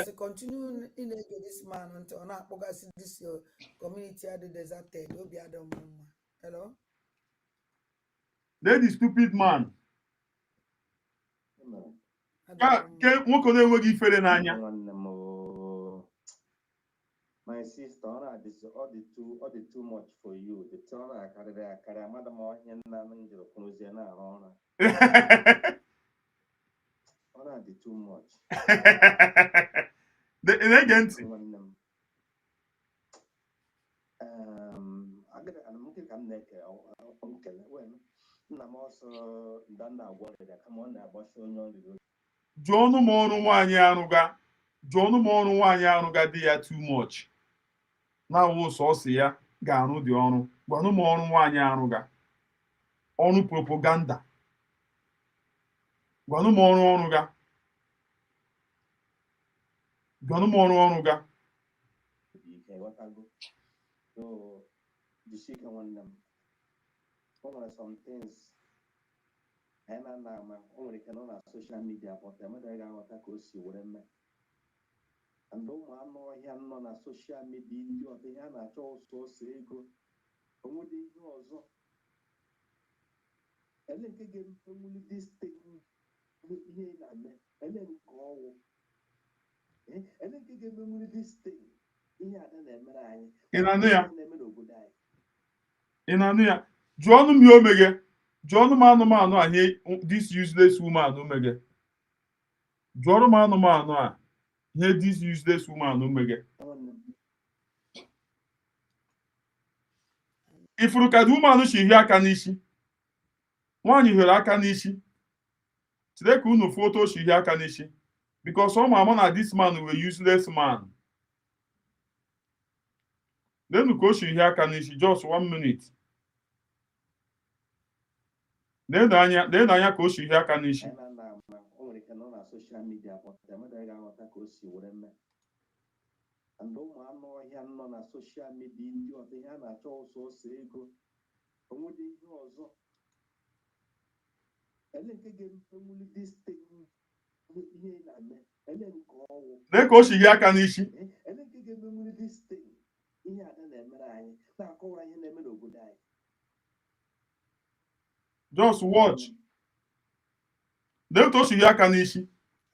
Because ọ ma na that man wụ idiot. Ọ na-ajụ onwe na-ehe omega ọwụ ihe ọwụ the man ukwuga. Very useless man. Ọ na-ekwuzi okwu ikuku nna again. Ọ bụ idiot akpọrọ ikuku nna ya ọpụta na ọpụta bụ edi idiwe ha na ọpụta bụ edi idiwe ha. This stupid man a. Ọ ya nwa ugbu a na ọ na-ekwuzi okwu ikuku nna ahazi. Useless man. Ndị ọzọ agbachala ọsọ ọ ga-asọ ya n'obi eze ka fọrọ. So ya n'obi eze ka fọziri. Chekwagara ezinụlọ gị. Ọ bụchala enyi ụlọ ogologo ndụ ya na ahụike ụnụ ga-achọta. Onwere ihe ga-akọlarị ụnụ gara ezinụlọ. Ọgwụ ekpere anyị na-ekpọrọ n'ogologo ndụ ahụike onwekwana ihe ga-eme gị.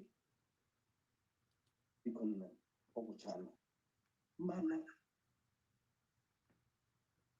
ọ bụ ihe mwute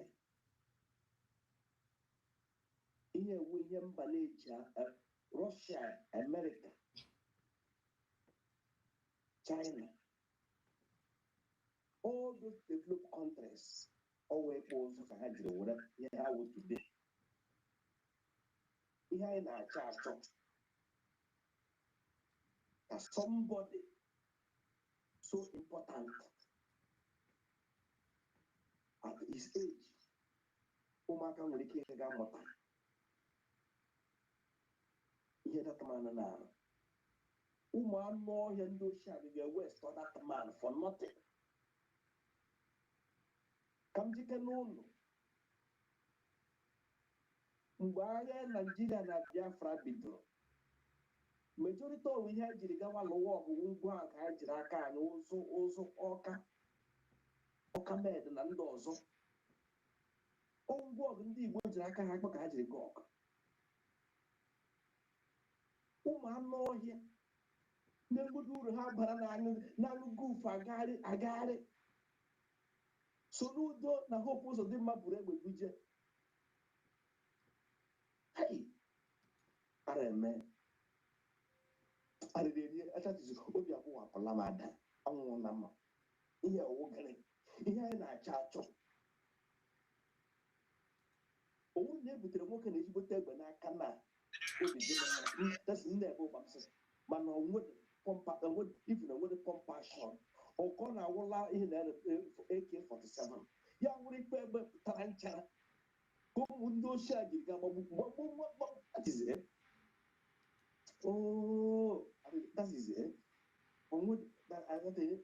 ọrụ ma arụ this evening agara m ejikwalite m onwe m ojikwalitere m onwe m ụmụaka gara ihe a this boys ụmụazịa ndị agara ije a onwe katata ala Igbo gbaghara ụlọ ala Igbo nwere ike ịhapụ ụlọ ụlọ agara afọ ihe ọgbara ndụ ụlọ ga-achọ nwa ụlọ agara afọ ọnwụ nwa ụlọ matara ga-ala n'iyi mgbe na-enweta bitterness onwere ihe ga-aba uru na ndụ ụlọ ala Igbo ga-eme ụlọ orungo ojiri believe me ala Igbo ga-eme ụlọ orungo ojiri ọ gara adịrị ụlọ mma chiagịrị efe efu na famili obichi n'ime were papa believe me ọ na-emerụ ọla ala ọ na-emegbu ụlọ onwe ụlọ ọkwa ife anya ahụ that village that community ihe a mere ụlọ hapụ ihe a mara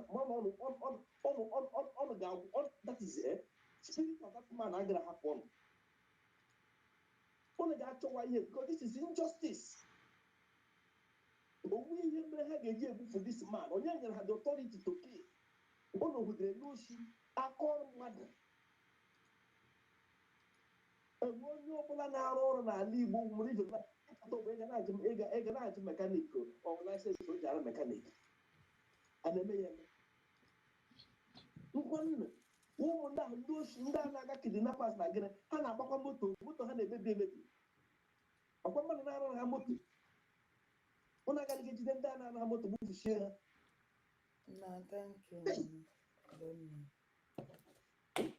Ọ gbaghara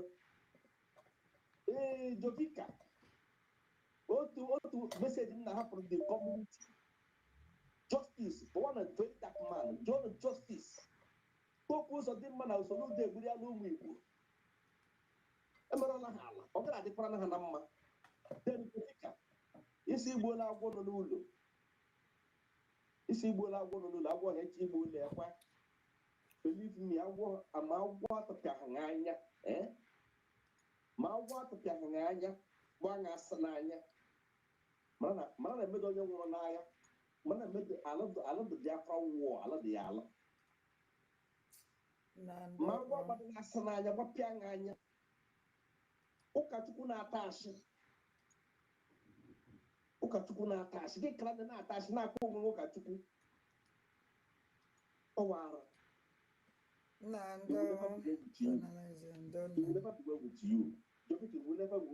ọ gara adịrị gị na mma na eke orie afọ nkwụ ọ gara adịrị gị na mma ma ihe nwetara ma gịnị ụwa niile ga-abụgara ụmụ m ọnụ ụwa niile ga-abụ famili si n'ime ya ọnụ Igbo Igbo ga-abụ ọnụ niile ọnụ adọ na agara abụ uru dọkịtara elekọta ụmụ mmadụ na-enweghị ihe ha mere onye buchie nye nwere ndị ebutere na mọchụarị ihe niile akụkọ gara akpọta amị na polisi achị ndị aka ọsọ ọkwa ha metara pụta protest kpọ ndị na-egbu and this idiot afro the protest this criminal na glabs their land kita afro the protest na thank you very much this program nwoke na nwaanyị na o wepụtara I got an investigation of this thing. I got lay. Go on a just if I see these people, they even have one a job now. And what is that information and it exist? Oh, no, I'm making investigation. Triple M, they got shit back, you know. They got shit back. Oh, and what about Nigeria? Everybody can Jovika can that is alaga Ali Bogan believe me. Oh my can I somebody from your village saying I have my car on dining. Onye eziokwu ụtụtụ ọma nwanne m. Ya gaziere gị nwanne mmadụ ezigbo mmadụ. Gozie gị. Ya gaziere gị my brother gazikwara gị ka o si aga. Thank God, nwanne m. Ndị iro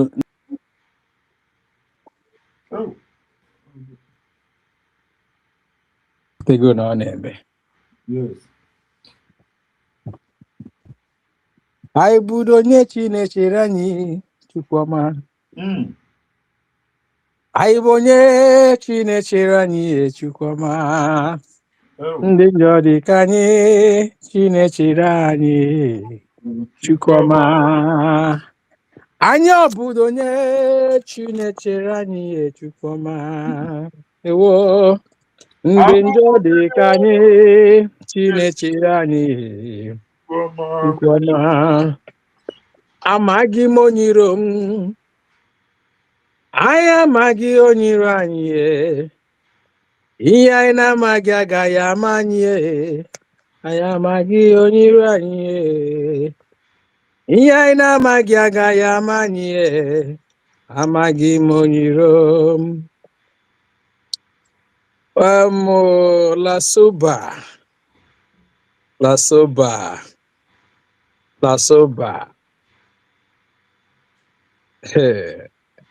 soba. Ihe a na-eme gị agbazi aka. Honestly, my brother,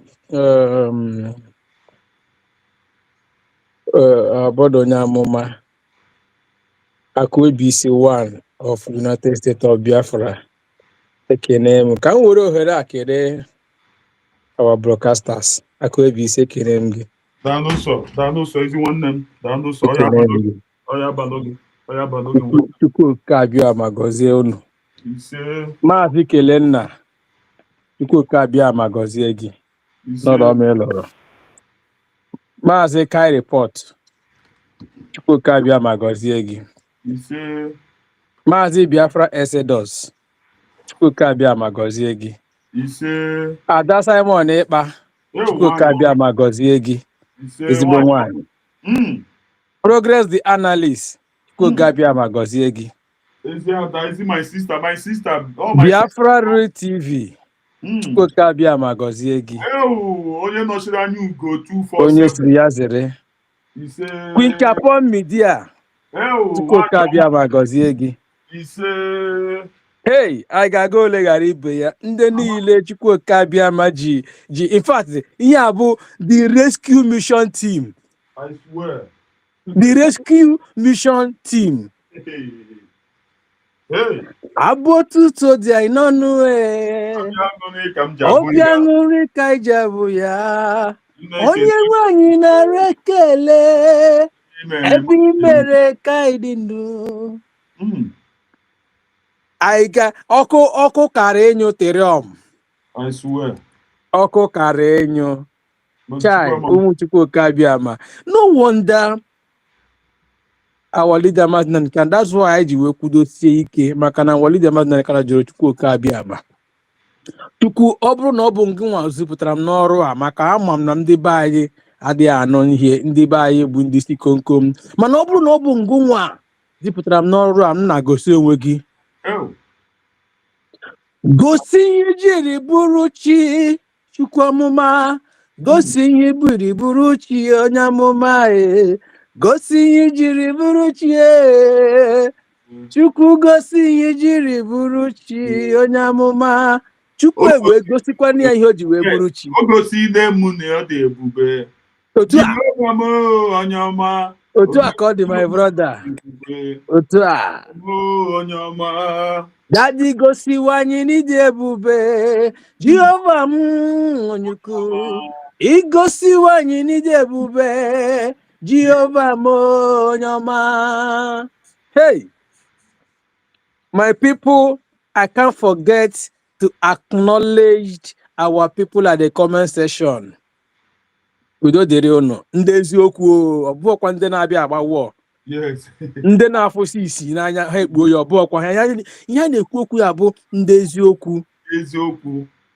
My mom oge ọ dị ndụ o nwere ihe ọ na-ekwu ọ sị ihe ọ na-ekpe ya bụ ikpere gị ikpe ya kpechaa ya etinye n'akpa ya kpee nke ọjọọ ọ dịrịla ya kpee nke ọma ọ dịrịla ya nwanne ihe ọbụla ndị niile na-akwado ihe a isi na ike ị na-eme dị mma ya dịrị mma werekwa ya tinye n'akpa gị.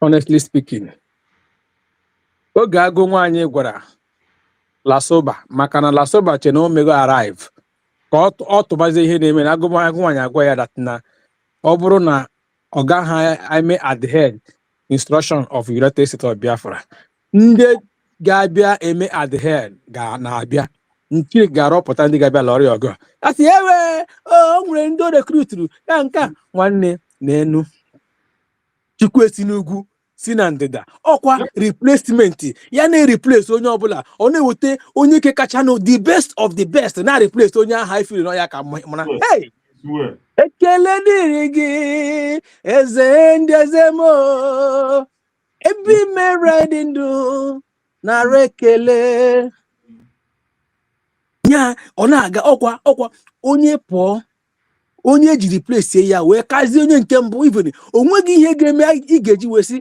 ka icheta onye nke mbụ na anọ nwanne ọ dapụgo prezident awụzia anya ọtụtụ ndị mmadụ na-ajụzi ka ezi ebe unu nọ sinsi nwanne eluigwe nwere otu o si eme ihe ya ahụ maka oge ahụ ihe na-esi ike ka ọ na-egosi onwe ya oge ihe na-esi ike ka ọ na-egosi onwe ya n'enu Lasoba yesterday ọ sị Biafra disunite wụ faceless onye na-amadị onye ọ bụ na ha wụ scammer mana today ha na-akpọ ya ka ọ bịa duo ha. How are the mighty fallen? Chai ụmụ Biafra ka anyị burukwa abụ ekele wee bujeru agụ nwaanyị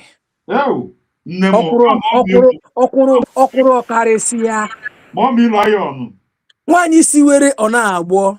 Hey, nwaanyị ekere n'ọnọdụ nwaanyị mana ewere mmụọ nwoke tinye ya n'ime. Hey,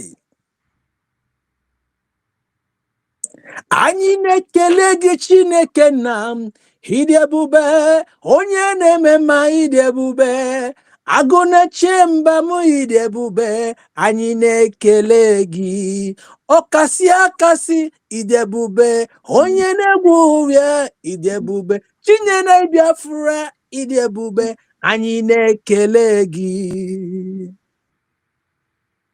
Hey, maka na enere m anya n'elu netuo n'anya ala sị asịgodo ọ bụrụ na ihe a adịghị ka o si wee dị Chukwuka abịama ọ bụrụ na ịlọpụta ndị a iji wee lụọrọ onwe gị ọgụ gbara omere onwe gị aha kedu ihe ga-abụ ọnọdụ anyị tata? I swear ka anyị na-eme n'ụwa bụ na I swear. Hey, asị na ọ bụghị Chineke gịnị ọzọ ka anyị ga-eme ewezụga chikere ụwa ka anyị na-eme n'ụwa gwụna asị na ọ bụghị Mezaya mo gịnị ọzọ ka anyị ga-eme n'uwe ọtị na ọ bụghị chikere ụwa ka anyị na-eme n'ụwa gwụna n'enu ya bụ ndị anyị na-afụ ele-emanya n'owo ndị were damasị na karịrị oge nke ya ọsọ enego mmanya n'aka ndị naira kekpe nwe onye mfụrụ anwe nwoke mfụrụ n'ihi na nwoke agwụna ya etiwe sị I need men. But nwaanyị ka nwaanyị si those that will come and defend the government will come. That is the word that breaks the camel's back n'ebe nwaanyị isi ọcha nọ ya sị ya na o nwere planụ o nwere ndị o rekruturu ọma na Chineke na onye ọbụla Chineke rọpụtara sị na agara m ije a okwu ọbụla o tiri ya n'ọnụ ya bụgharị n'onwe plan for it woso nwa ya ka o tiri okwu a n'ọnụ ya kwupụ ha na ya eti ya in practice ya ka ya gaa mere onwe ya aha. I swear.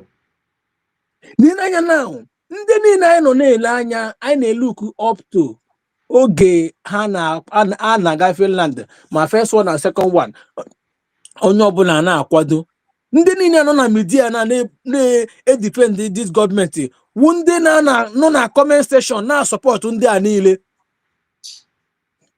ndị niile ma ngụnwa mosmoso ọnụ nchọrọcha na comment section na-support ndị anyị na ya up to our media agbara ha tiketi kwụọrọ ha ụgwọ họteelụ kwụọrọ ha ụgwọ ihe niile. Ọbụna anọ m na-egege vam na Romi juice. Today no wonder God ihe niile God kere people saw abụọ it is more than 2 ihe niile God kere dị more than 2 n'ahụ mmadụ n'ime mmadụ ọ dị more than 2. Ọ bụ na ọ na abụọ lee n'ebe bidoro lekwe ndị DOS lekwe ndị nke lekwe fallback lekwe 4 deep lekwe brigi lekwe CGC lekwe FGR lekwe CGC. Hey, Mazi, believe me, Obieze ya nwuchu ọnwụ. Today people are now supporting vam na VGC ya ka ọsọ gị na-ajụ sị ndị a na-asọpọtụ ihe a ha bịara ogbu ka ha bịara ọzọ ebe VGC ji bịakwa kedu ebe o si bịa kedu grassroots ya chai o nwere okwu maazị Kelena na dị na-ekwu ọ sị if you feel that Ngozi Orabueze wee agent ọ naghị eme the right thing start your own. Go and rescue the freedom. After all, our leader, our prime minister who is a living testimony. Oche the DOS respect ha nye ha time ka ha mee ha kwesịrị ime ha meghị ya hụ na ha chọrọ i crash this struggle ya agawa na nke ya bido na his own and rescue the struggle to this extent. Why can't you people leave Biafra government alone? Then go and do your own to rescue the freedom from her. No headway, no plan.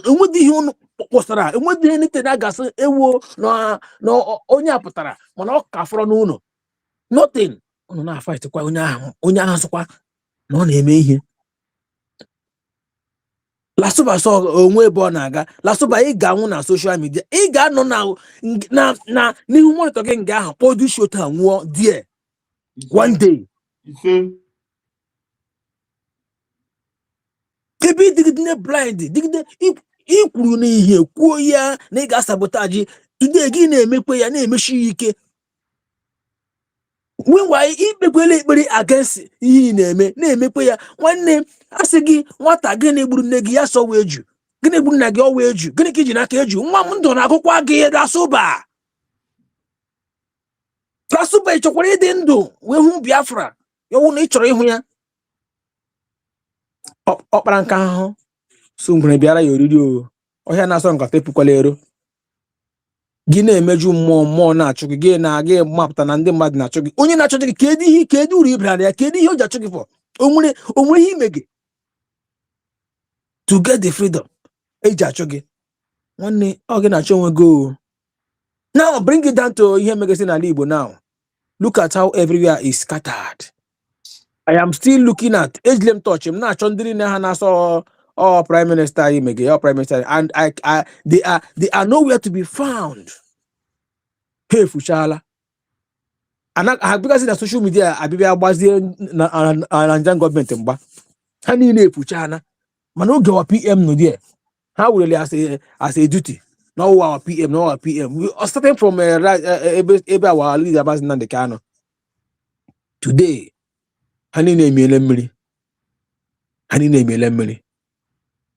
Chineke mere ha ebere. Thank you my brother. I can't appreciate each and every one of us that still hold the line firmly till today. This is indeed that God, Biafran restoration is indeed God's project. My genuine fellow Biafrans, today is our gathering. Every weekend, Saturday is our weekly referendum. I got a mayor. We are coming today, but the site is open 247. Please, if you have not been participating, try, ensure to represent the Nyahage now Kendo. Because that heaven we are fighting for, Okwaya Biafra and Ekukuya. I need to send 9 cable anyway. Kahagede so. Kaleze Gibia. Kaimen here nacho. Dike Semi and Eligwe. I say now, Osika Leze Gibia Nowa. Alezi Yan Naiba we and Kaine Kukuya. Please, my people. Maka people ge bakwa. Onwundi geti aka n'obi si hey ngaramara kwere ngaramara people ge-ebe ya maka we by naga. Thank you my brother great beauty. I just came back from work now, so let me join you. Don't drink one name, I'm here. If your stay here did not kick me out. Thank you. Thank you so much. Mazi biko this man no and the Asari Dokubo boys ga-egbu osi no na akpụ ozu. Amam no he ka no gba Asari Dokubo eme na anyị nwa ndị Igbo here o. Asari Dokubo eme na anyị ememe o. Believe me. Ịma wa Asari Dokubo we ebubo agụ aha ndị a yuzuge. Nya awuge mu Igbo. Ọwụ mu asawa na aha. Na ede ma na Igbo yesterday. Sure. Asari no na emega anyị. The thing wo ihe ọbụla na-emenu Chukwuma zuru onwe ihe ha ga-eme ha akwụsị this movement. Onweghị ihe ha ga-eme ha akwụsị this movement. All one thing about this life. Ya ọkwama ọwalize mazị na kwuru ya na ha ga-egbu anyị ga-egbu at the end Biafra will emerge. Mana ekpere m ana m agwa ya I still tell my people to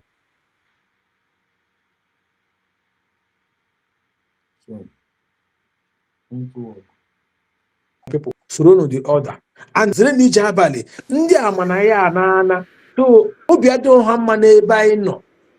Our youth are disappearing. Ha nwetala gị na Tice Corner na-aga enwe interest ha strike ha. That is what they are using now. Our people need to wise up. Thank you very much my brother. The car now Asari boys would the Funani herdsmen and the nwere now.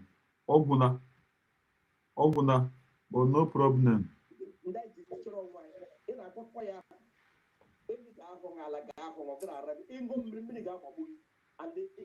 is Ingo Miniga,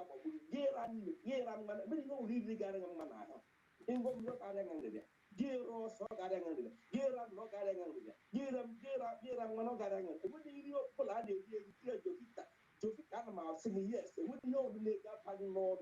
But then I get a big go get hold on air on mana. Call over the on of Wabona Yani, Obuchana, Ada. Thank you very much. Yeah?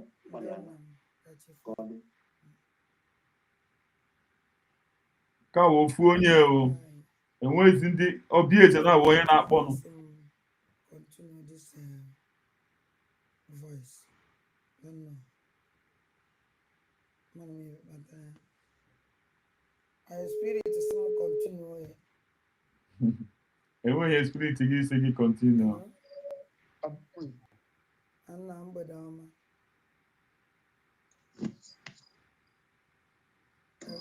Ada Igbo niile, good evening. idiot ịmaghị onye nwe ada Igbo niile stupid man ịmaghị the meaning of ada Igbo niile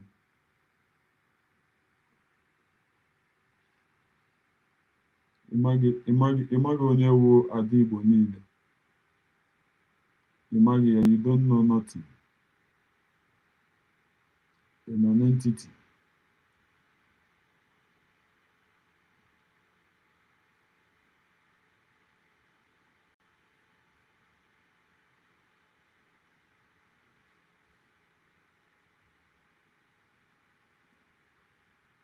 Sị na ọ bụghị iji Igbo mee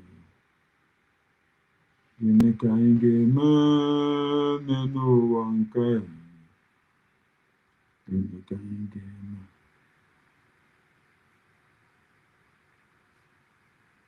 Ụmụnne m, ka m legodo ihe ndị a na-metụghị wit ndị Burkina Faso.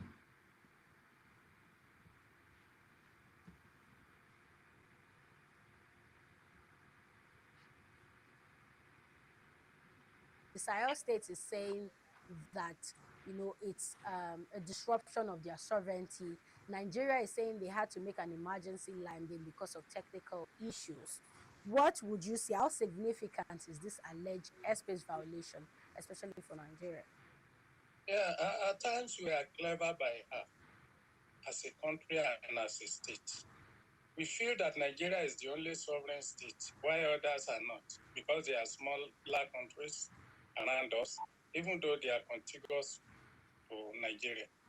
In fact, what you have seen played out by the Burkina government is what you call defending territorial integrity. They are defending the territory. Emeka talk ụtụtụ ọma. Emeka talk ụtụtụ ọma. Go ahead and talk to Biafra before ihe a na-agbapụna gị. Go ahead. Emeka talking. Hello? Emeka talking. Go ahead and talk to Biafrans.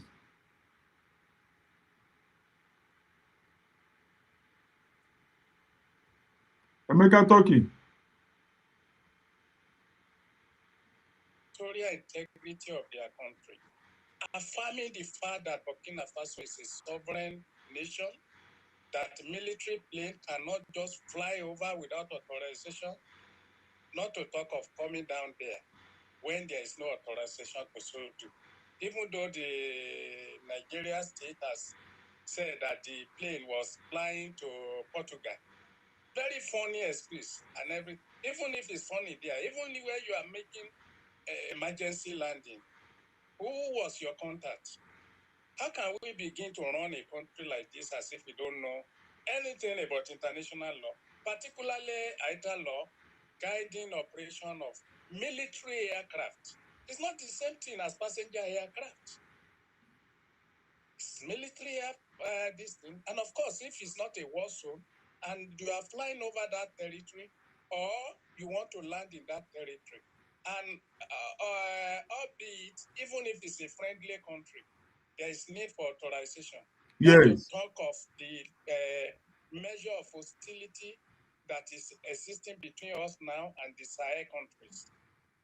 I really don't know why we behave like this. We don't want America to visit us because we are a sovereign nation. So we are a funny people and a funny state. And we have reduced governance to a level that is so childish, so unexplainably childish, to the extent that what we should do, we leave them undone and begin to keep up crisis.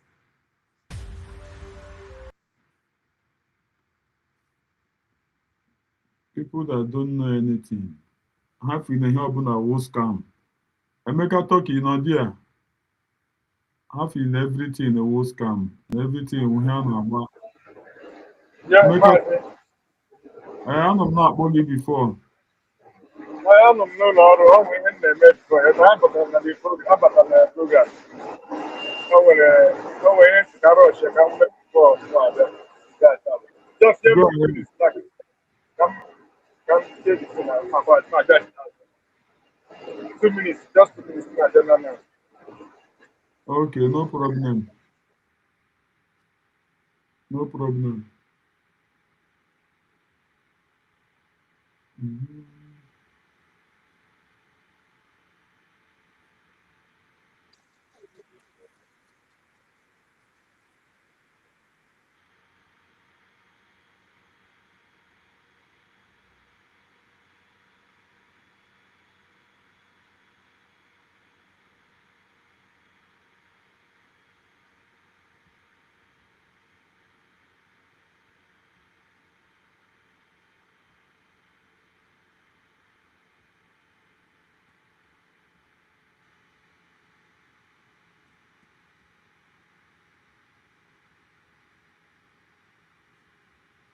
My mind and my mouth is full of joy. As I'm talking to you, my heart is full of joy. I told you that when these congressional men arrived in Nigeria, that there are still other people, other secret men that arrived together with them. And those people are going secretly interviewing individuals all over the Nigerians. So my people, the evidence is so numerous. As I'm speaking to you, start rejoicing. If you are a Biafran, if you are a Southeasterner, South or whoever, please start rejoicing. This is time for celebration. America have done a great job. What America is talking about is just all about Biafra, Biafra, Biafra. My people, is this not a wake-up development? Nigeria never ever dreamed a day like this will eventually come. But today, yeah, it is. I say kudos to our leader, Mazi Nnamdi Kanu. My people, just watch this video with a clear heart and a joyful moment, because this video that you're about to watch, this video you're about to watch will keep you in astonishment. So please take whatever you like and sit well while we watch this video together. I don't want to waste much of your time. Let's dive in and see this beautiful day and enjoy it together. You will not regret it. It is a wake-up development. Enjoy the video. Don't go anywhere. Igbos in Nigeria, 73% said sometimes or always they were treated unfairly by the government. This is last year. This is the highest rate of any ethnic group surveyed in Africa. In their view, they are sometimes or always treated unfairly by the government. So it's an issue of injustice? It is a deep grievance, and it's a disconnect from the Nigeria project, as was mentioned earlier. And I mentioned that number just to underscore the underlying grievance that has to be addressed. So amnesty is potentially part of a package, but the disconnect has to be addressed, and the Southeast is a core pillar of the Nigeria project. It comes back to the discussion of its importance. So all of these issues that are being discussed are inherently political. They're being seen through a political lens. For example, infrastructure, development. The grievance is you have a very productive region that is exporting not just to Nigeria, but internationally. You have, I think, Imo and Anambra are number 4 and number 6 for GDP in Nigeria. And that was in 2021, which was a very violent year. So even amidst the violence, three of the 5 states in Southeast are in the top 12 for GDP per capita. Yet there's no seaport. The bridges are not good. The roads are not good. So it is a development and infrastructure issue, but it's seen through a political lens as a political grievance. The same with security, which is you have significant deployment of security forces, yet the perception is the DPOs are not from Southeast. Many of the officers are not from Southeast. They are not necessarily well-versed in the local context. And so they're not performing the role of community security in a way that they or other communities would expect. So that's a security issue, yes, but it's also perceived through a political lens. And it's the same with federal appointments and involvement in governance. So these are development, these are policy, these are economic issues, but they're seen through a broader political lens, that they're not being kind of fairly adjudicated. And I think that's really important to underscore. So amnesty as part of a package may be a solution, but the underlying grievances have to be addressed with an understanding of the political perception, how the infrastructure problems, how the economic problems, how the security issues are perceived politically, and what it means to have more representative involvement in those efforts from a Southeast perspective. Yes, it has to be a multi-stakeholder approach. The sensitive issues have to be addressed, and there needs to be involvement of the key stakeholders as this initiative is doing. That being said, in contexts like this, you might not move everybody over. You might not convince everybody. But where you make a serious effort and where you provide legitimate avenues, you will see a significant reduction in popular grievance that draws down support for extremism and makes it very difficult to operate. So a multi-stakeholder approach doesn't immediately solve all the problems, but it changes the trajectory, and it moves a lot of the public into using or trying to use the legitimate mechanisms again, as opposed to staying on the sidelines or even supporting extremist activity. So it's where you need to start, and it's the direction that you need to go.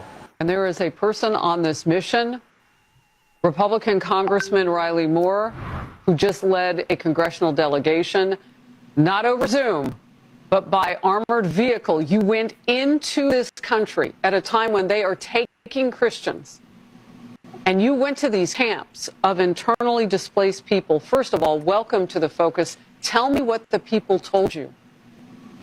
Well, Harris, it was really shocking. The stories that we heard, the imagery, it was, I've never witnessed anything like that personally in my life. I met one woman, and I see you showing some of the pictures, who lost her entire family. 5 of her children were murdered right in front of her, and she was pregnant at the time and was able to escape. She had that child at an internally displaced camp, and I mean, you could just see that her soul had literally left her body. And there are countless stories like this. Another woman was attacked, her family was attacked, she lost her husband, her 2 daughters, and they murdered her unborn child. These Islamic terrorists murdered her unborn child and took it right out of her. You know, I don't know. It's beyond words. I don't know if my team has it, but we do have a picture of one of those women with her baby in her lap, and you're standing with her. So I'll ask my team to kind of shuttle through these pictures so that we can show even more. Look, Congressman Moore, the president right now is waiting to hear from you. You are preparing a report. Let's talk about the news. There she is, so beautiful. I mean, I can only imagine what it was like to have to leave that camp knowing that your mission ahead is for them. No, absolutely, Harris. And this mission was part of our report. This was a fact-finding mission. There were 5 members of Congress in total that went there. We went to Benue State, which is one of the most dangerous states in the country of Nigeria. This is where all the Christians, a majority of them, are being murdered for their faith in our Lord and Savior Jesus Christ. But I felt that we had to go there, so we went in our vehicles with security and went there and visited with these people, visited with these Christians, Christian associations, Bishop Anagbe, the Catholic Church, Protestant leaders as well, and ground truth that we're going to go report back to the president, and we're going to make recommendations in the report that he has asked us to do. He's asked myself and Chairman Tom Cole to give him a report and report back to him, and we're going to do that by the end of this month. Are people afraid there? I mean, how many people are in these protection camps? Well, in protection camps, probably really not the right word, Harris. They're in IDP camps, but the Fulani, these Islamic radicals, are attacking the IDP camps. They're attacking them in the camps. And for those who say this is about climate change and land and things like that and economically driven, why would you burn down a church? Why would you attack an IDP camp? Screaming Allah Akbar. I think that it's very clear what the answer is there, right? They're trying to erase the Christians in Benue State and around Nigeria from their ancestral homeland. Yeah, and some kind of bizarre caliphate, I would imagine, is part of the plan, too. Look, Congressman Moore, I want to bring you back once that lands on the president's desk and you've delivered that report. Thank you so very much for being here first. We appreciate it. Thank you, Harrison. Thank you for all your coverage on this. God bless you. All right, now that you have watched it, did you love what you see? Of course, it is indeed a great message. My people, the most amazing part of it is that Nigeria government never dreamed that a day like this will eventually come. And here it is. Now the America is talking about Biafra. What do you think? I hope you are taking what I'm taking. It's a win-win to us. Know that in no distance time, a shocking mode of the history will emerge in Nigeria. And it will be like a dream to them. So what are we waiting for? Let's keep praying. Let's keep praying for God to make it come to reality, because Nigeria is so wicked. But nevertheless, this is the end of the road. This is the end of the road, because America have gotten what they needed. America have gotten every evidence to disintegrate Nigeria. So my people, all they need is our support. Let us be calm. Let us not cause anything.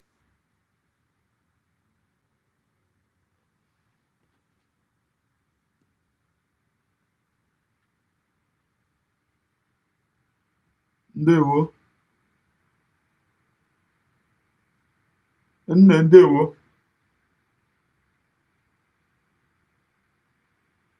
Ụmụnne m, ekene m unu. Ana m asị ka ọ bụla onye chiri ya zere.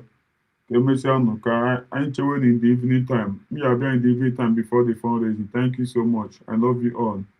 Ka emesịa unu. Bye bye na ụmụnne m.